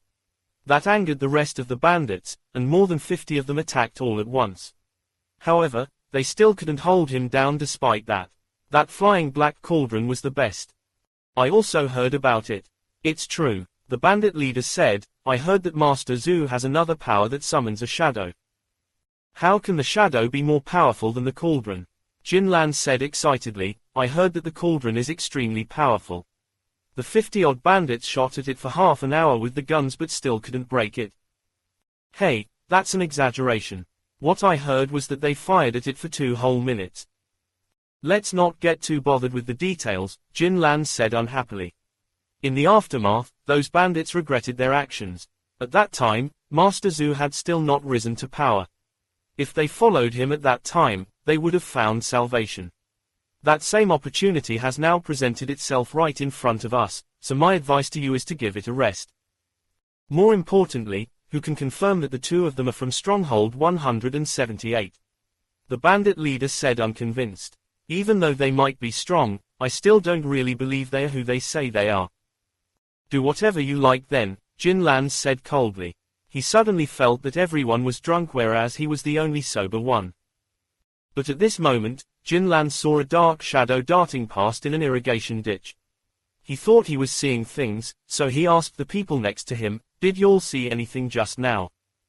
Someone said, I think I saw a dark shadow moving extremely fast. The bandit who'd just been captured today started laughing. I'm afraid that our brothers at home are getting worried about us. They must be here to rescue us. Bullshit, Jinlan spat out, as if you people are that close. Some of the bandits hurried after the shadow by following the ditches while Jinlan followed close behind them in the fear they would escape. However, they did not find anyone there. Some of them could not accept this and continued chasing. But less than 2 minutes later, they were surprised to see Ren Xiaosu talking face to face with a shadow. The shadow that felt like a physical being handed Ren Xiaosu a letter before sprinting off into the wilderness. A lot of others who were following Jinlan also witnessed what just happened. What did y'all say about Master Zhu's other power? Someone asked in a soft, quivering voice. 2 different superhumans can't have the same power, that much I do know. Jinlan said in a low voice, let's get out of here.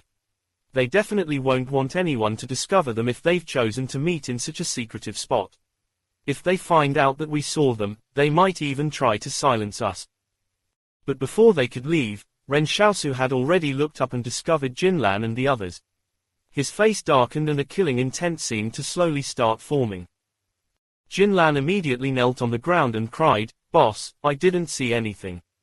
Please don't kill me, please don't kill me. Immediately, everyone behind Jinlan also knelt down in fear that Ren Xiaosu might silence them. Ren Xiaosu slowly walked up to Jinlan and the others. After a long pause, he said, all right, get up, but y'all must keep it a secret. Jinlan and the others nearly cried. Boss, thank you for sparing us. Thank you for sparing us. Gratitude received from Jinlan, +1. Gratitude received from. With this wave of gratitudes alone, Ren Xiaosu harvested over a dozen gratitude tokens and his number of gratitude tokens was back to around 900 or so. Jinlan and the others got up and ran towards the settlement. Along the way, Jinlan asked while panting, so do you still want to run away? Do you believe me now? However, the new bandit next to him said, "Can you please let me return to my lair?" Jin Lan was stunned. "You still want to run away?" "No, I want to get all my brothers to come back here with me and surrender together." Chapter 344 depends on my mood. Once someone saw a brighter future for themselves, they would naturally think of their bros. It was rare for a bandit to come to a good end. If there hadn't been someone who suddenly supported them with money and supplies in this desolate place, they would still be leading quite a difficult life. For the past 5 years, no caravans had passed through the valley. If the bandits wanted to fill their stomachs, they would have to go and rob the other bandits. All these days of fighting left them wondering when they could finally call it quits. In their poorest days 3 years ago, the bandits even reached a stage where they had to eat wild vegetables and chew on bark and tree roots. As bandits, they were leading terrible lives. Some of the bandits even ran back to the consortium's factories to work. 2 years ago, their situation improved after the King Consortium set their sights on this place. At the beginning, they only brought food to them so they would not starve to death or leave the valley. From last year onwards, they started secretly sending weapons here. This was a gradual process. Naturally, the bandits were unaware it was the King Consortium that supported them. They did not care who they were and were only concerned about how long the aid would last. Everyone knew that whoever was sending them the firearms had to have other motives. All of this was probably done so there would be chaos in the valley and in turn lead to an easier consolidation of forces. But so what if they knew the motive behind all this? They still had to at least survive. If they got unified later, that wouldn't be too bad either. At least, they would have their meals taken care of. But now there was a brighter path put ahead of them. It was just up to them whether they chose it. Jin Lan whispered, "There's no point saying that. You'll have to speak to the two lords." "All right then." The bandit hesitated for a while before finally going off to look for Ren Xiaosu. Ren Xiaosu was currently having a discussion with Yang Xiaojun about the outcome. "I wonder if they've heard of old Zhu's power before. What if they know nothing of it?" Actually, Ren Xiaosu's move was an unnecessary one. He thought that if he used Zhu Xianchu's signature power and called upon the shadow clone, these people might link it to Zhu Xianchu since his reputation was rather well known now.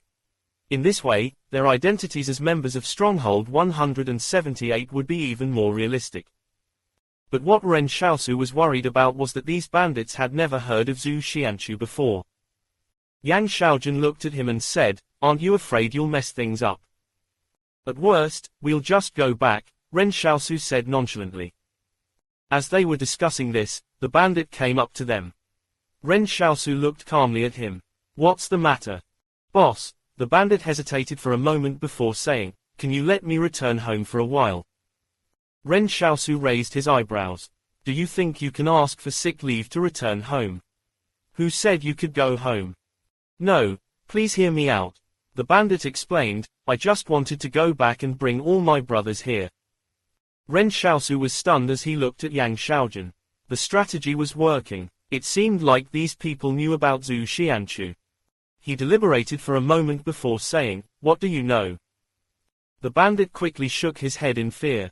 "I don't know anything, really. I don't know that you're from Stronghold 178. Shoo. Ren Xiaosu did not know whether to laugh or cry. "You have a day." Yes, thank you." The bandit took it as an opportunity bestowed by Ren Xiaosu and was deeply grateful. Gratitude received from Zhang Yiheng, +1. After that, Zhang Yiheng hopped on his motorcycle and rode off by himself. Ren Xiaosu was not afraid he would not return. Even if he did not, Ren Xiaosu would only lose one person. He was not bothered by that in the slightest. He turned to Yang Xiaojun and said, "My strategy should be working." Initially, Ren Xiaosu was most worried about the fact that even though he could lay the trap to capture all of these bandits, they would be beyond his control after a few hundred or even thousands of them had been forced to stay here. So Ren Xiaosu could finally heave a sigh of relief now. Yang Xiaojun looked at Ren Xiaosu with a smile as she sat on a mound and quietly rested her chin on her hand. Who would have thought that Ren Xiaosu could come up with so many tricks when all she did was invite him along to exterminate the bandits? To be honest, Yang Xiaojun did not care about the success of the bandit extermination operation. What did this have anything to do with her anyway? She just did not want to quarrel with Yang Yuan because of it. Yang Xiaojun could have enjoyed leading a rich person's life in the stronghold, but she did not like being in there. She would rather lay down in the wilderness for 3 days and 3 nights than stay in the stronghold. And now she was really looking forward to seeing what other ideas Ren Xiaosu could come up with. Ren Xiaosu looked at Yang Xiaojun. The more I think about it, the more I feel that the King Consortium must be behind the chaos happening in the valley. In fact, they've been planning for this since last year. Yang Xiaojun tilted her head. The King Consortium's plans here are definitely to plot against the Zong Consortium and your Yang Consortium. However, the King Consortium still does not have much authority in this place. We've already heard about how the North is caught in a deadlock between the 3 forces. Who knows, maybe someone from the Zong Consortium is trying to thwart the King Consortium's plans for this region. Ren Xiaosu said, but if the King Consortium ends up as the victor, there will be no more bandits here and only their puppets will remain. King Zhen is not a person who's easy to deal with. Aren't you worried about it? I'm not worried, Yang Xiaojun said calmly. Are you blaming the Yang Consortium for treating you as a chess piece in all this? Ren Xiaosu asked curiously. I don't hate them nor do I feel close to them. Yang Xiaojun changed the subject. What's your next step going to be? Why do I get the feeling that you're very interested in this valley? Ren Xiaosu thought for a while and then said with a smile, perhaps I'll come here someday and settle down for the long term. You want to leave the stronghold? Is it because of Yan Luyuan? I can feel the aversion he has for the strongholds, Yang Xiaojun asked. Luyuan is one of the reasons. I don't want him to feel wronged. Ren Xiaosu took a look at the sky. It's not only him, I dislike the strongholds too. I think it'll be more comfortable living out here. So you're thinking of establishing a foothold here, right? Yang Xiaojun gave it some thought and said, but that won't be easy. This is only just the beginning. There's still a long way to go. In response, Ren Xiaosu asked, will you come and help me? Clouds were scudding across the blue sky while the dusty ground of the wastelands remained still. The refugees had just finished digging irrigation ditches and were ready to go home. Even the wind had stopped blowing. Ren Xiaosu seemed to have asked her casually.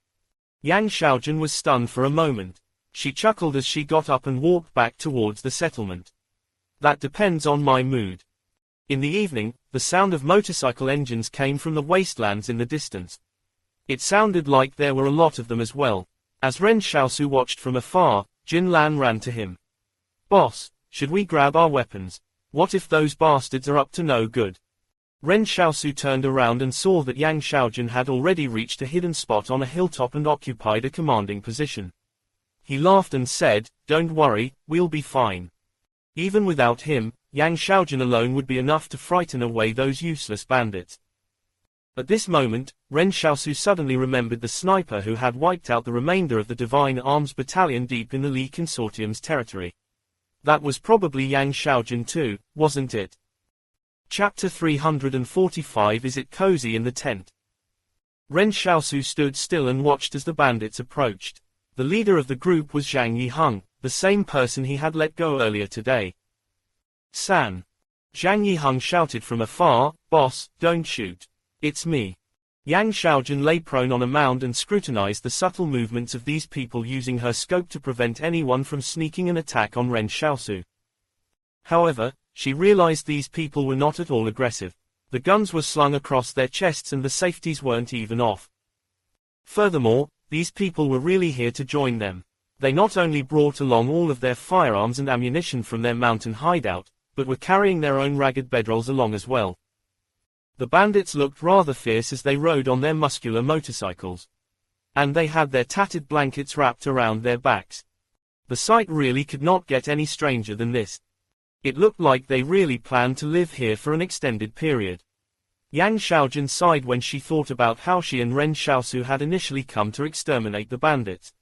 So how did Ren Xiaosu suddenly end up becoming the leader of the bandits? Even Yang Xiaojun, who had witnessed the entire development for herself, was left a little confused at the unexpected turn of events. When Zhang Yiheng came up to Ren Xiaosu, he immediately jumped off his motorcycle and said respectfully, Boss, I've brought all my brothers here. We'll all listen to your orders from now on.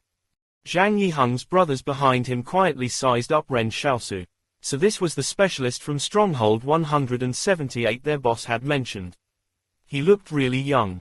Wait a minute, wasn't there supposed to be a sniper around? At this moment, everyone realized they might already be in the sniper's sight. When they thought of this, they shuddered in fear at the possibility that the sniper might accidentally shoot them if they made any sudden movement. Ren Xiaosu found it a little awkward hearing a man in his 30s addressing him as boss. But now was not the time to contemplate that. Jinlan, find a place for all these brothers. We'll have a meeting tomorrow. The refugees living here from the beginning grinned when they saw this sight. The children were playing around their parents in a relaxed mood. At the beginning, the refugees were quite afraid of the bandits. But after thinking about it, didn't the bandits also dig irrigation ditches with them? They did not even dare to slack off one bit either. When they thought of this, the refugees gradually accepted the reality of their situation. Furthermore, Ren Xiaosu told them earlier in the evening that since they had already solved the issue of having enough people to defend the settlement, those who wanted to farm would not have to bear arms and fight anymore. That responsibility would naturally fall to the bandits. When it was time to sleep at night, Ren Xiaosu lay down outside the tent with his arms acting as a pillow for his head. He said to Yang Xiaojun, who was in the tent, for some reason, I still feel that something's missing. Although we can fool them into staying put with our identities, they're barely capable of fighting. Inside the tent, Yang Xiaojun was still awake. Before Ren Xiaosu set off, Xiaoyu had prepared the tent for him. At the beginning, they did not use it because they were pretending to be refugees. But it was unnecessary to do so anymore after they had deliberately exposed themselves. They decided to stop pretending and laid all their cards on the table. Based on Xiaoyu's intentions, this was definitely the kind of opportunity she had identified for Ren Xiaosu. But when the moment came, Ren Xiaosu got timid and ended up volunteering to sleep outside the tent. He even built a campfire out here. Yang Xiaojun said, you want them to be combat ready? Yes. Ren Xiaosu said, you've seen the standard of those bandits for yourself. If they really end up fighting others, I doubt they'll even know how to use the guns. And they'll probably run away covering their heads if some of them get killed or injured. How are soldiers usually trained in the military? Under normal circumstances, if the weaker units lose 20% to 40% of their numbers, their entire unit is as good as gone. Only the soldiers with conviction persevere. Yang Xiaojun said, the training a soldier goes through in the military is based on two aspects.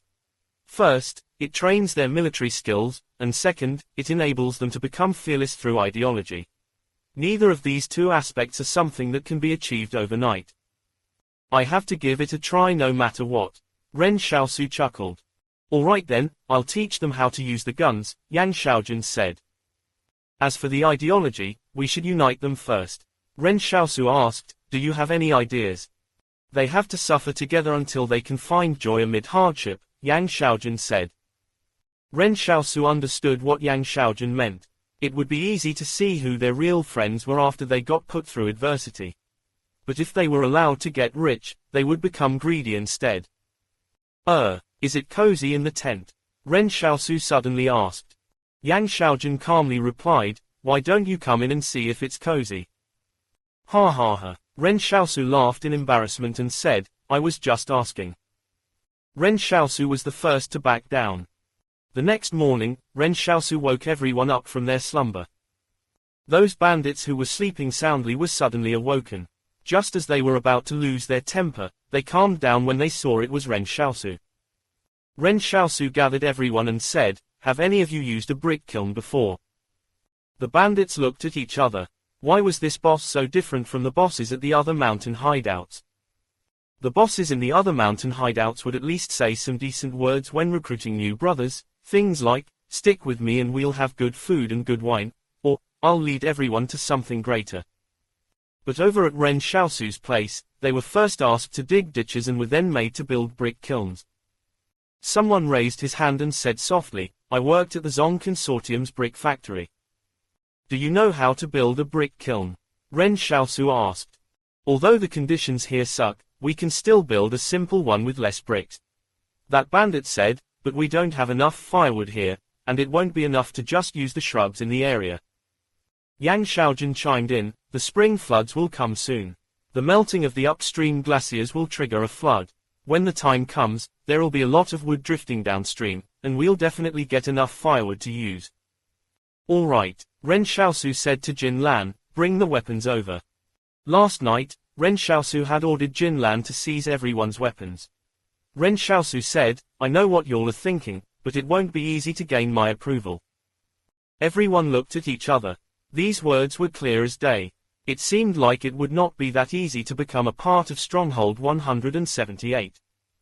If Ren Xiaosu had said it was incredibly easy to join Stronghold 178, they would not have believed it. After all, this was Stronghold 178 they were talking about. So the more difficult their tests, the more realistic the trial would feel. Zhang Yiheng said, just name the place. We'll attack wherever you want us to. Ren Xiaosu smiled and said, I don't want bandits who only know how to clamor for war. With your combat strength, you're still not worth my attention. The bandits started murmuring among themselves again. The people from Stronghold 178 are so capable. They don't even have eyes for people like us. Jin Lan said resolutely, just tell us what to do. We'll start making bricks today. Since we're still digging ditches, I want all of you to get into the river and dig up the silt to make into clay bricks. Every 10 bricks made earns you 1 bullet. Once you amass 100 bullets, I'll return your guns to you. When that happens, you'll have the chance to prove yourselves to us. Instructor Yang here will teach you all how to properly use a gun. The bandits bit their tongues nervously. Even qualifying for the test was going to be this difficult. This was definitely not a trick. Chapter 346 No Pain, No Gain. The lengthy winter in the northwest was finally coming to an end. Ren Xiaosu saw some plants sprouting along the river, and the insects hibernating in the soil started waking up as well. The spring floods were approaching, and the snowy mountains that stretched for thousands of miles in the northwest would gradually start melting. The sunlight would turn the snow into tens of thousands of rivulets, and they would then flow east and merge to become a raging river. Someone once said this water was from the heavens and that it always flowed east without stop. The valley that had been dry for many months would receive an abundant source of water by spring. This was the best time for them to farm and irrigate. When the time came, the massive source of water from the river would fill up the irrigation ditches and turn the dusty channels into a riverbed. Ren Xiaosu and the bandits had to make enough clay bricks before the spring floods arrived. When the tree trunks were sent floating downstream by the spring floods, it would be time for them to start firing bricks. Someone remarked that they shouldn't have to work so hard to fire bricks. It would be good enough to just build some mud huts. Hadn't everyone always lived like that? However, Ren Xiaosu said, why should the stronghold residents get brick houses to live in, but not us? And we're not just going to build houses, but defenses too. When a refugee asked if he was planning to build a new stronghold here, Ren Xiaosu was surprised. He smiled and said, isn't it better to live in the wilderness? Why do we have to wall everyone up? When he said that, the refugees fell silent. However, they started working more diligently after that. The bandits put down the guns and dug for silt in the riverbank barefoot. After digging up baskets of silt, they got back to dry ground and made them into clay bricks. The idea of digging for silt sounded easy, but it was much harder when they did it. The bandits had only brought guns with them to this settlement and did not have any shovels. If they wanted to dig for silt, they had to do it barehanded. The weather was frigid. Although the fierce bandits were freezing their balls off, they still insisted on working. If you keep pushing them like this, won't they give up? Yang Xiaojun asked. No, Ren Xiaosu said with a smile, the more tired they are, the more they'll believe that all of this is real. The more relaxed they have it, the more they'll suspect that things might not be what they seem. But they'll surely find out someday, Yang Xiaojun said. Ren Xiaosu turned to Yang Xiaojun and said in seriousness, I wanna build a home here. In the past, it was just a blurry idea in my mind. But when I saw them working, the idea became much clearer over time. When the time comes, I'll give them a proper explanation. This was also the first step Ren Xiaosu would be taking to train these bandits. He wanted to change the habits of these bandits who were used to being lazy and robbing others of their possessions. By making them go through all kinds of hardships here, he would build a peculiar feeling called camaraderie. After a tiring day, the bandits were grumbling endlessly, and even Jin Lan started to waver. He was so tired he felt like crying when he looked at the mud on his hands and feet. Why don't we just go back to being bandits instead of trying to get into fucking Stronghold 178? This is way too tough. Yeah, someone slumped down on the edge of the riverbed and looked up at the sky in a daze. What are we really after? Jin Lan and Zhang Yiheng were currently the leaders of the first squad and second squad, respectively. When the others saw the leaders starting to waver, their conviction was shaken even more. At noon, some of the refugees from the settlement suddenly came over carrying baskets and placed them down on the ground. Curious, Jin Lan asked, "Hey, mate, what's that?" A good-natured refugee smiled in embarrassment and said, "We have yet to thank y'all for helping us dig the ditches. We made this cornbread ourselves. If they taste bad, we hope y'all won't mind it." Jin Lan was stunned. He did not know how to react to this situation. When he finally managed to speak, his speech was filled with expletives. "Why are you being so fucking polite? You don't have to be so fucking polite with me. Just put the damn cornbread down. Feel free to yell for me if you need any fucking help with anything." Jin Lan made it sound like he was just doing his work, not because he wanted to help the refugees. That shocked the refugees. At this moment, someone asked Jin Lan, "Boss, why don't we escape this place tonight?" However, Jin Lan hesitated for a moment before saying, "Let's endure it for another 2 days and keep an eye on things. It won't be too late to run away by then.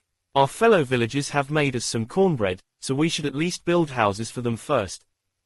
After work at night, everyone lay on the ground and did not want to move. Ren Xiaosu came to the riverbank and saw the clay bricks stacked on wooden planks.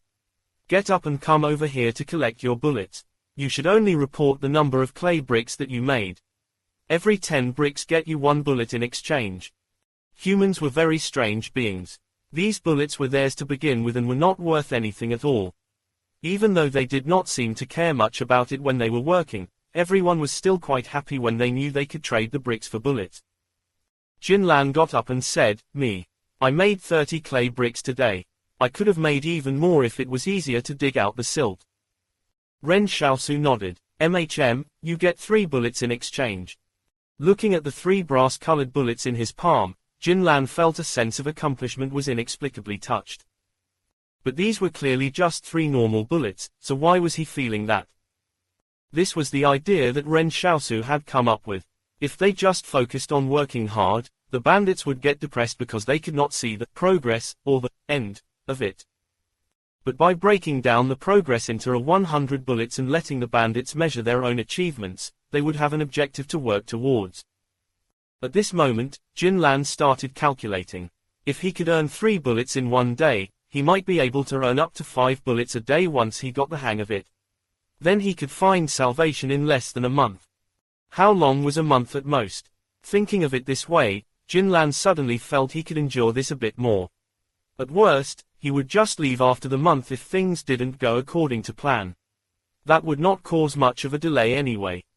At this moment, he looked at the others. When he saw Zhang Yiheng with only 2 bullets in his hand, he laughed and said, "Buddy, you don't seem to be doing well. You only managed to receive 2 bullets." Zhang Yiheng was so angry his face turned red. "I just haven't gotten good at the work yet, but I'll definitely get more bullets than you tomorrow." Then Zhang Yiheng looked to his side and saw someone without any bullets at all. He also laughed. "I'm still not the worst here." Ren Xiaosu did not say anything. He did not criticize those who had done less work nor praise those who did more. Jin Lan laughed and went up to him. "Boss, what do you think of me? I did the most work today." Ren Xiaosu said non-committally, "You'll have to understand that I'm only giving you a chance because you want to pass the test. It's not like you're helping me with anything." Then Ren Xiaosu turned around and left. Jin Lan was stunned in the wake of Ren Xiaosu's words. He said in shock after snapping out of his daze, "Boss, thank you for giving us this opportunity." Gratitude received from Jin Lan, +1. Suddenly, Jin Lan turned around and roared, "It isn't dark yet, but y'all can go back first, I still want to work a little longer." The bandits looked at each other. They were already very tired, but they suddenly gained a little more motivation when they heard that. But at this moment, Yang Xiaojun came up to them and said, "Stop working. Everyone, wash your hands clean and prepare for class. Chapter 347 Strict Discipline. Completing a day of menial work tended to be the limit for an adult. It wasn't like Ren Xiaosu was trying to squeeze the most work out of them, so he didn't intend on tiring them out completely. He only wanted to make them tired enough so they would not have any energy to think about their own self-interest and start accepting a new realm of thoughts. Some of the bandits would definitely adjust to this new mindset slowly, but there would also be some who were more stubborn and remained skeptical of all that was happening. But because of their fascination with getting into Stronghold 178, they decided to keep an eye on things for now. Ren Xiaosu did not think he could control everyone else's behavior since he was not a god. But he was not in a hurry to convince them because he still had time. In the evening, Yang Xiaojun did not give them any firearms lessons. Jin Lan and the other bandits who were amateurs at shooting were looking forward to the firearms lessons most of all. When Yang Xiaojun fought them, she displayed her superior shooting.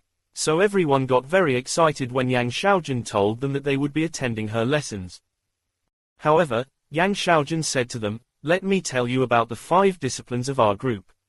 Everyone is to memorize them without leaving out a word." Jin Lan started panicking. Why did they have to memorize disciplines? He was most afraid of memorization when he attended the school in town years back. So why did he still have to memorize now that he had become a bandit? Jin Lan asked, Boss lady.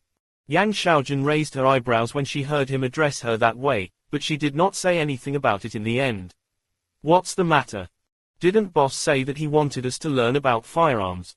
Jin Lan said anxiously, so why do we still have to memorize all these fucking disciplines? Clen. Yang Xiaojun sneered, do you have guns right now? How are you supposed to attend a firearms lesson without guns? The bandits were stunned, so they had to earn enough bullets and retrieve their weapons before they were qualified to attend the firearms lessons. Jin Lan touched the 3 bullets in his pocket bitterly and thought how it would take him another 20 days or so before he could start learning more about firearms. Then Yang Xiaojun said, those of you who manage to trade for a gun will be able to attend the lessons. I wonder if any of you are suitable to be snipers. Jin Lan's eyes lit up at the words. You can teach us how to use a sniper rifle too. Yang Xiaojun said calmly, don't be so happy yet. Since sniping depends on your natural attributes, out of the 200 of you, only 2 or 3 will get selected for sniper training. So you all better not have high hopes. Yang Xiaojun deliberately gave them something to look forward to before personally extinguishing their hopes. But how could that thought be stifled? When Jin Lan heard that 2 or 3 of them could become snipers, he immediately thought he might be one of the chosen ones. Before hitting the brick wall of reality, everyone would hope they could be the lucky ones. They were talking about getting a role as a sniper after all. It felt really exciting just to think about. All the rough and tumble men loved guns since they represented a form of power, security, and authority. And the sniper rifle represented the pinnacle of firearms. Yang Xiaojun glanced at them. It's still too early to be happy now, so you'd better memorize the disciplines first. Otherwise, don't even think about touching the guns. Jin Lan whispered, Boss lady, can I have a look at your sniper rifle? I haven't had the chance to get a close look at it. Yang Xiaojun gave him a look and then pulled her sniper rifle out of thin air. Jin Lan and the others gasped at the sight. So it fucking turned out that these 2 were supernatural beings. At first, they thought Yang Xiaojun was just a sniper and did not expect that she could actually pull a sniper rifle out of thin air. It was no wonder they did not see where she had hidden her gun. Yang Xiaojun put the sniper rifle away and said, now, I'll explain to you what the disciplines are. First, obey the order and execute it without fail. After reciting them several times, the dumb bandits still couldn't memorize the disciplines. Yang Xiaojun had Jin Lan write the 5 disciplines on the ground with a tree branch. They did not have to understand them and only needed to memorize them. When these people started trying to memorize the disciplines, Yang Xiaojun went over to Ren Xiaosu, who was not too far away. We're really making things difficult for them. Ren Xiaosu chuckled. Without discipline, no army can exist. This is something that they need to go through. There's no other way. Yang Xiaojun said calmly, you're really not afraid they'll just fall out with each other? What's there to be afraid of? Ren Xiaosu said with a smile, Since ancient times, strict teachers have produced outstanding students, strict parents have raised filial children, and strict discipline has made strong armies. You might think that making them go through this suffering will tear them apart, but I think that these hardships will make them band together even more tightly. What was discipline to an army? Discipline was the code of conduct, the external manifestation of combat power, the morale of the soldiers, and the image and honor of a unit. It was not useless. On the contrary, Ren Xiaosu thought no army could exist without discipline. He could not forget how the private troops were so messy in behavior and appearance when he first saw them, nor could he forget how King Zhen's troops awed him when he witnessed how disciplined they moved. Discipline was the first step of their ideology. Only after they achieved that could they start talking about things like a sense of belonging or honor. Unfortunately, some of these bandits were illiterate. Even though the disciplines were written clearly on the ground, it was illegible to them. Jin Lan was exasperated by this. I'm telling you, Yan Laoliu. You have to fucking memorize it even if you can't. Don't disgrace our first squad. I'm still waiting to go through the sniper training. Yang Xiaojun had told them that no one could start learning about guns if any of them could not fully memorize the disciplines. Ren Xiaosu specifically ordered this. He was hoping they could all learn to be a little more united through helping each other. This was also the first time he played the role of instructor. He was feeling his way forward, but it would be good enough if these bandits could pick up a little of what he was trying to teach them. Ren Xiaosu turned to Yang Xiaojun and said with a smile, "What do you think of my methods?" Yang Xiaojun smirked. "Not bad, I guess." She thought this was really getting more and more interesting. There was even a moment when she suddenly started looking forward to the day when there would be plenty of brick houses and farmland here, with groups of children playing and lots of laughter in the air. But could there be such a possibility in this chaotic world? Yang Xiaojun suddenly asked, "I can work out something with the Yang Consortium and let this settlement remain. But what if the King Consortium is really trying to consolidate the forces in the valley? What do we do after they find us here? How could bandits possibly stand up to the capabilities of an organization?" The reason the bandits could survive in the valley was because they were flexible. To put it bluntly, they were good at running away. But once they built a fixed settlement, they couldn't run away anymore. If they ended up running away, all of their previous efforts would have come to nothing. Ren Xiaosu said with a smile, "That's fine. Both King Zhen and Luo Lan still owe me big favors. Whether it was saving Luo Lan or helping the King Consortium attack the Li Consortium's defensive line, these were both favors he had done for them." So when Ren Xiaosu guessed several days ago that it was the King Consortium behind the chaos in the valley, he no longer panicked. After all, he had worked with them on many occasions. All right, Yang Xiaojun nodded. She did not object to Ren Xiaosu being friends with King Zhen and Luo Lan, nor would she request Ren Xiaosu to help her locate the King Consortium's nuclear test site. That was the saboteurs and her own business. It had nothing to do with Ren Xiaosu, so there was no need to impose such a responsibility onto Ren Xiaosu. Chapter 348 Why Pretend?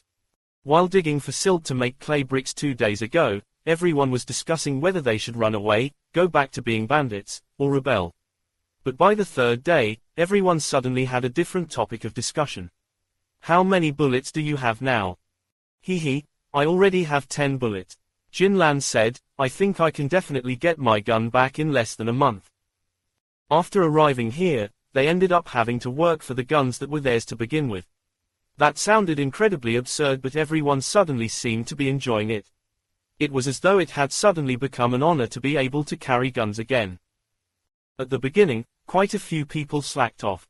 They only pretended to be busy while the others worked hard. They would lie on the edge of the riverbed to sleep and bask in the sun or watch the others as they worked. But that changed by the third day. Those who did not do any work previously started feeling a little embarrassed of themselves. When the others were resting, they would continue working just to make up progress after falling behind for the past 2 days. Otherwise, it would be too fucking embarrassing when the others received the guns again and they were still empty-handed. Furthermore, Yang Xiaojun had already informed them that she would not give any firearm lessons as long as a single person was still without the gun. This left Jin Lan in a dilemma. He and Zhang Yiheng were each put in charge of more than 100 people, so both of them were well aware of who was fast or slow in their progress. Jin Lan and Zhang Yiheng counted all the bullets and found that some people were still missing quite a few. As such, Jin Lan took the lead and called for a meeting. Well, our goal was to quickly save up 100 bullets each so that we can trade them for the guns, but some people have fallen behind. If it were because they were slacking, I would not care about them. But y'all saw for yourselves how anxious they are to get to 100 bullets too, so as the leader, I'll donate 1 bullet to each of them. Then Zhang Yiheng also said to his second squad, I'll donate a bullet to each of those who are short from my stash as well. The bandits looked at each other for a while before someone hesitantly said, I'll donate 2, but on one condition, they have to be returned. Soon after, a large number of bandits donated around 6 bullets each. Although there was still a shortfall, the gap was considerably closed. Jin Lan was very pleased and nodded. Well done, brothers, let's continue our work. Ren Xiaosu looked at them from afar. Suddenly, he said to Yang Xiaojun beside him, I came across a book in the library of Stronghold 88 hidden away in a corner. It was called The Crowd. 1. There's a passage in the book that states that once a person becomes part of a group, their intelligence will be badly lowered. In order to be accepted, an individual must be willing to abandon their capacity for reasoning and exchange their intelligence for a sense of belonging, which makes them feel safe, Ren Xiaosu continued. Maybe that's the reason why it's so easy to get influenced when you're in a group.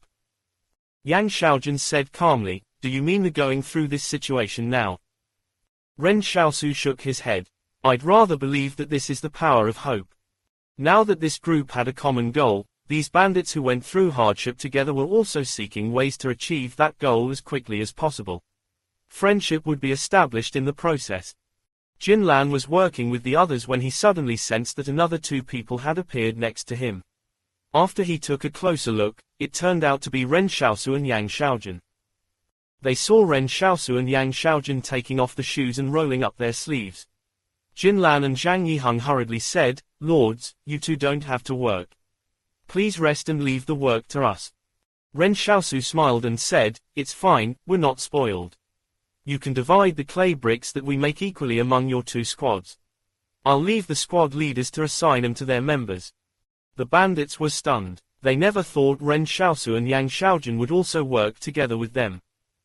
Shouldn't these big shots be resting on the sidelines? Back when they were working at the factories, the foreman did not do any physical work. While they went down to the coal mines, the foreman would sit outside and supervise the workers while resting. Furthermore, the 2 people in front of them were much more impressive than those foremen. Both of them were supernatural beings, after all. Especially Yang Xiaojun, who was a woman, even she got to working together with them. Their boss lady was really quite different from the others. Ren Xiaosu's face darkened. What are y'all still standing around for? Trying to be lazy? Jin Lan chuckled. No, we're not. Brothers, let's keep working. The bandits carried on working in silence. It was still the same work and the goal was still the same goal they had set out to achieve. But when Ren Xiaosu and Yang Xiaojun jumped in the trenches with them, it felt like a little more. It was a little more human compassion. At this moment, a cloud of dust billowed in the distance. Ren Xiaosu was all too familiar with this sight. He knew a new band of bandits had arrived. According to Yang Xiaojun's estimation, there should have been more than 3,000 bandits on the front lines of Mount Guan, Mount Tangwang, and Mt. Duban, and they had only gathered around 200 people here, far from the numbers of those to the north. They already knew there were far more bandits further north and much fewer of them here in the south. But Ren Xiaosu was still a little disappointed when no new bandits came by yesterday. This new bandit group that had just arrived consisted of about 30 people. When they saw a large group of people working from a distance, they were ecstatic. With so many refugees in this settlement, they were going to be rich. In the distance, Jin Lan, Zhang Yiheng, Ren Xiaosu, and the others all had mud over their arms and legs. They were not even carrying guns. If they were not refugees, what else could they be? Out here in the wilderness, refugees were the most obedient group of people and could be easily captured like livestock. However, when they arrived at the settlement, the bandit leader suddenly felt that something was off. He saw Ren Xiaosu and the others stand up and watched them calmly as they approached. The bandit leader suddenly muttered, "Why do I get the feeling that they aren't afraid of us?" Meanwhile, Jin Lan said with a sigh, why the fuck are there newcomers again? They'll have 0 bullets when they join us. Jin Lan already knew the fate of these bandits who had come from elsewhere. He was just feeling a little ripped off. That bandit stopped his motorcycle beside the ditches and pointed his gun at Ren Xiaosu. All of you, step out of the ditches right now. Haha, you're still in the fucking mood to make clay bricks. Who says that you can make them? Jin Lan and Zhang Yiheng looked at each other and began feeling sorry for the new bandit leader at the same time. Half an hour later, the bruised and bloodied bandit leader had his sleeves rolled up inside the ditches. With his eyes swollen, he asked Jin Lan, "How many clay bricks do we have to make every day?" Jin Lan snapped, "Do you know that you people are delaying us? I'm telling you, you can forget about sleeping if you can't produce 30 clay bricks by the end of today."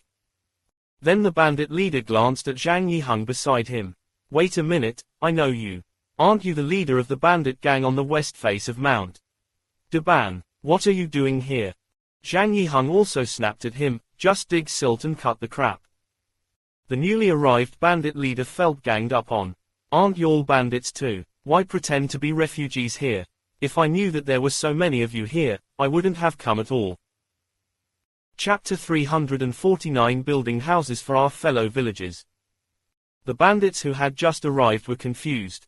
They saw Jin Lan and the others happily digging for silt in the river and making clay bricks with it. After that, they would trade the bricks for bullets. For every 10 clay bricks, they could only get 1 bullet. Even at the sight of this, they did not really find it strange. But the moment Jin Lan, Zhang Yiheng, and the others received their bullets, the newly arrived bandits wondered what the fuck was with the happy smiles on their faces. Weren't you all supposed to be bandit leaders? Why were you so happy to receive 1 bullet? Could it be that you hadn't had much real-world experience yet? The river channel was starting to be widened by these people digging. Originally, the riverbed here was just a channel that had been formed after a small stream had changed its course. But now, the channel was getting wider to the point of almost turning into a large river.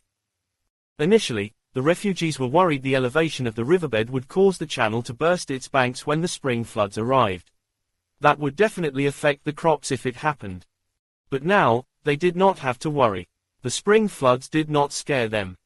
In the river, Jin Lan and the others whose pockets were filled with bullets were making noisy clinking sounds. The new bandits were shocked by this strange scene. Have these people been put under a spell? After Jin Lan finished his work, he called for the new bandits to gather and formally briefed them on the duties, what the bricks could be exchanged for, and the long-term plans they had. For example, they were planning on building 10 small houses after the spring floods and then in the summer. When they heard that, the new bandits were dumbfounded. Could these people still fucking be considered bandits? Then Jin Lan got straight to the point. "Do you know who's in charge of this place? You think you're unlucky to have been caught, but I'm telling you, you're actually very lucky." Jin Lan kept rambling. The bandits switched their attention from Jin Lan to Ren Xiaosu and Yang Xiaojun every now and then, while their eyes gradually became more confused. Currently, Ren Xiaosu did not have anything more to do. Jin Lan and Zhang Yiheng would take care of everything for him.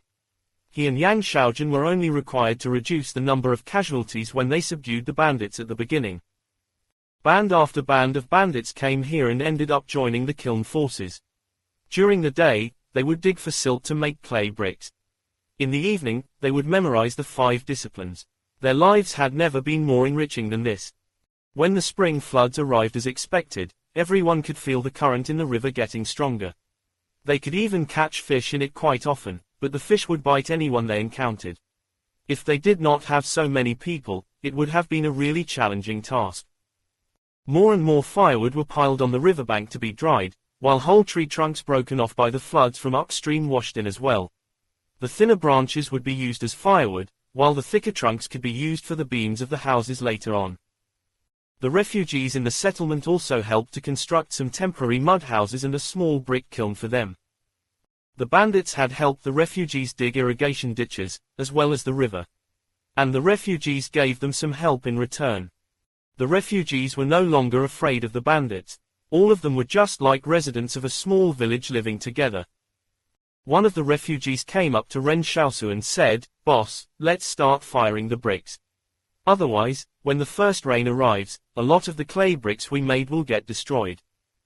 Sure, Ren Xiaosu responded. A large area of clay bricks had already been laid out at this moment. It looked like it was enough to build more than 10 houses with. Firing bricks was not a particularly difficult task. After placing the bricks into the kiln, the door would be closed. All that needed to be done afterwards was adding firewood into the kiln.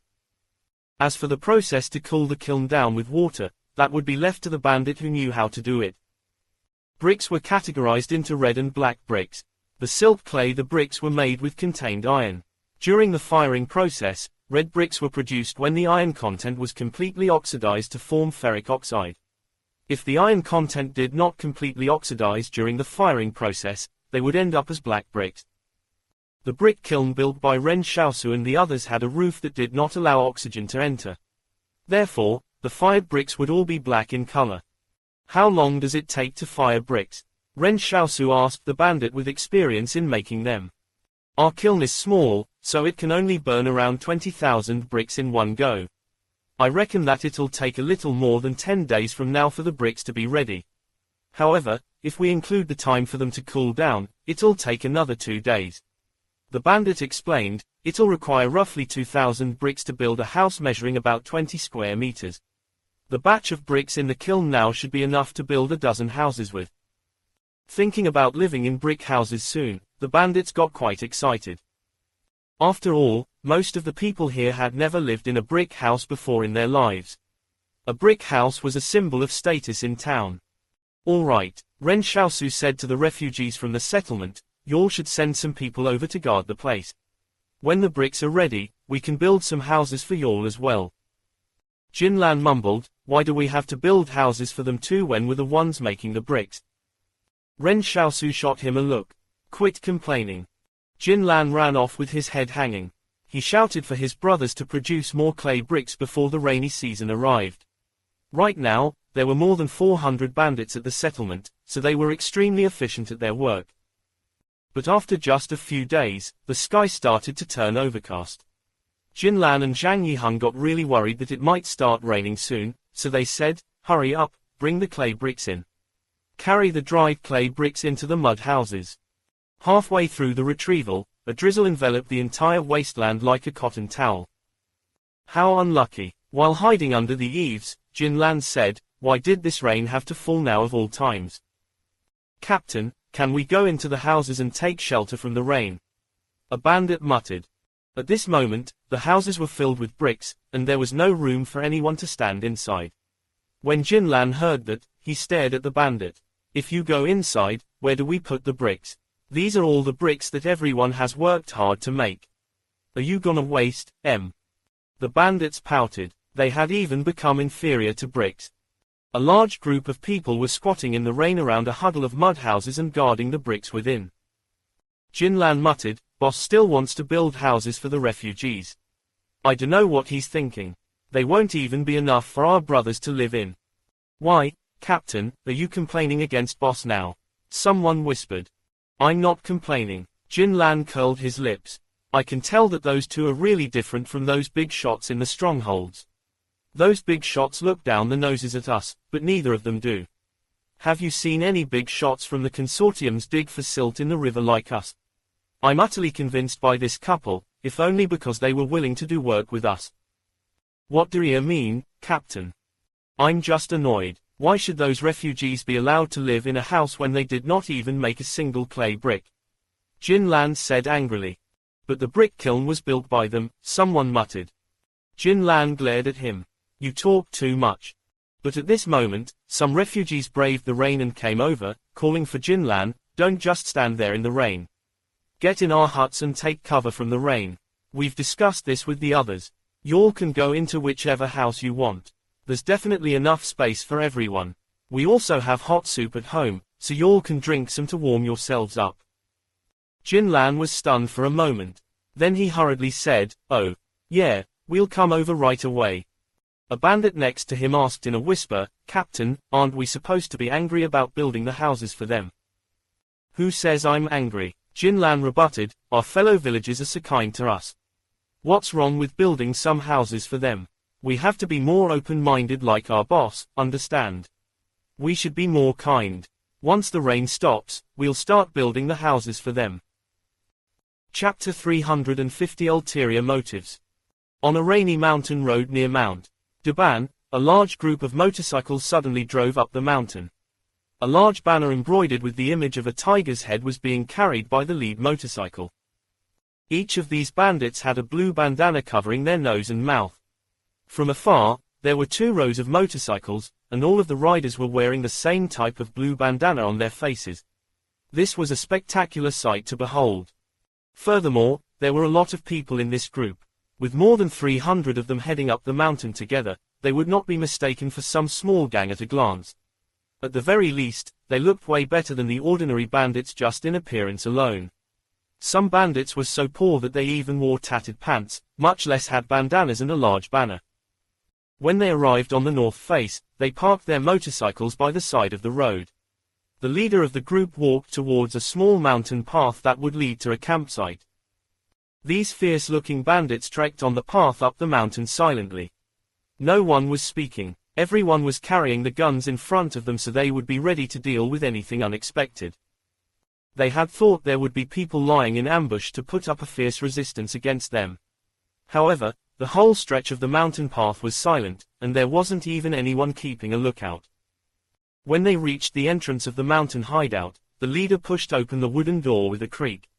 He was not afraid of anyone sneaking up to attack him and entered first. But when he went inside, he saw this mountain hideout was totally empty. It seemed like no one had been living here for some time. The leader said softly, "There's something strange about this Mount Duban. We've come across 5 or 6 empty hideouts along the way already. What's happened here? Could it be that it's been getting too hard to get by these days, so everyone decided to head back to the consortium's factories to work? Since there's still a few hideouts on the mountain, should we go and look at them?" The leader's trusted aide asked. "Let's go. I don't believe that all the bandits on Mount Duban turned over a new leaf." The leader sneered as he led his group further up the mountain. It wasn't until they checked another 3 hideouts before they discovered a few sporadic bandits in one of the campsites. When these solitary bandits saw the turnout, they immediately knelt down on the spot and begged for mercy, "Please don't kill us." The leader thought for a while and asked with a frown, "Where are your other men?" The 2-bit bandits wailed, "They were captured by bandits." The leader was stunned. "Aren't you all fucking bandits yourselves?" This group of people got so angry that they started laughing. They were only supposed to be abducting refugees. Why would anyone even abduct bandits? But actually, they were also here to recruit the bandits from the other mountain hideouts. They had thought the plans were well ahead of the other groups, but who would have expected that someone had beaten them to it? The leader asked, "Who's the leader here? Stand up and talk." The bandits shouted, "Our boss was taken away as well." The leader was shocked. "Damn, who captured them? How did the few of you escape unharmed?" One of the bandits said, "They were captured by the refugees from a settlement at the foot of a mountain to the south. As few only managed to escape because we ran away in advance when we sensed that something was wrong." "How large is that settlement?" the leader asked curiously. 400 to 500 people live there. They are extremely fierce, and there's 2 supernatural beings among them as well," the bandit said. The leader became wary at this moment. There were 2 supernatural beings in a refugee settlement. How could that be a normal refugee settlement? The leader thought for a moment and asked, "What kind of people do they usually capture? And how do they capture them?" "They take anyone they come across. Basically, the 2 supernatural beings do all the work so the others don't have to do anything at all. Our boss was beaten to the ground." "What do they do with the people after capturing them?" the leader asked. "I don't know. In any case, I don't think they killed them. The group just gathers there to dig ditches and make bricks." The leader said to his trusted aide next to him, "It seems like this group of people don't have any sense of vigilance. Zhu Jinyuan, take a group of people with you and let them capture you. After you join them, get a better understanding of their situation and wait for my signal to concentrate and attack on them." The bandit named Zhu Jinyuan nodded. "Got it." He picked out 11 people to head down the mountain with him. The leader looked at another person and said, "Head back north and get some brothers to come over. It seems like we might be in for a tough battle, but we should still be able to handle it without much effort." In any case, just get 'em to come here. All of a sudden, the original bandits of this mountain hideout noticed the tiger head banner. You're that bandit gang from the north. The leader smiled. You're pretty observant. Zhu Jinyuan aggressively led a group of people to attack the refugee settlement. As expected, they were also captured by Ren Xiaosu. In order to make it more realistic, Zhu Jinyuan and the others deliberately resisted capture with all their might. Although they couldn't land a shot on Ren Xiaosu, they still looked quite aggressive in their attacks. After Ren Xiaosu handed Zhu Jinyuan over to Jin Lan, Yang Xiaojun suddenly whispered, "Something's a little off with this group." "How?" Ren Xiaosu asked. "Someone's trained them on how to hold the guns, and there's also some form of cooperation between the 12 of them. You can see that there should have been a group symbol engraved on their motorcycles, but it was deliberately scratched off on their way here." Yang Xiaojun had a very keen eye, so there was no way of hiding any details from her, especially when it was related to firearms. These people only knew there were two supernatural beings here. Although they had played the parts well, Yang Xiaojun could still see the problems with their act. "Are they soldiers?" Ren Xiaosu asked. "Not really. There are no signs they've been through the tough training regimen of the tree. I'm guessing this group of people must have been sent by one of the larger bandit gangs in the valley. Who knows, they might have bad intentions," Yang Xiaojun said. Ren Xiaosu chuckled. "It's all right, we can let them stay here." Ren Xiaosu didn't seem worried about this group of people in the slightest. When the rain stopped, Zhu Jinyuan and his group started digging for silt in the river after being put through Jin Lan's systematic training. What surprised them was Jin Lan's claims that these two supernatural beings were from Stronghold 178. Why would Stronghold 178 get involved with matters in the valley? Zhu Jinyuan was rather skeptical. Then he was shocked to discover that the people digging silt with him were all bandits as well. Could it be that they were all here because they wanted to join Stronghold 178, just like what Jin Lan had hinted at? "Brother Zhu, what do we do now?" someone asked in a whisper. Zhu Jinyuan thought for a moment and said, "We'll continue making clay bricks with them. Didn't they say that we can get our guns back once we collect 100 bullets each? We can only coordinate with our brothers back at the lair if we get our guns back." "All right." A few days later, the brick firing process was completed. Jin Lan and the others happily waited for the temperature in the kiln to cool down before carrying the black bricks out. Someone next to Zhu Jinyuan said, "Brother Zhu, why did they come here and work so hard to make bricks when they could have been bandits instead?" Zhu Jinyuan thought for a moment before answering, "They could be building defenses." "No way. I heard it's because they wanted to build houses for the refugees. I also heard that the refugees are quite good to these bandits and even offered them food." "Cut the bullshit." Zhu Jinyuan snapped at him. "How could it be possible that bandits would build houses for refugees? Isn't that like a weasel dropping by a chicken coop for a visit? And you said that refugees offered food to the bandits.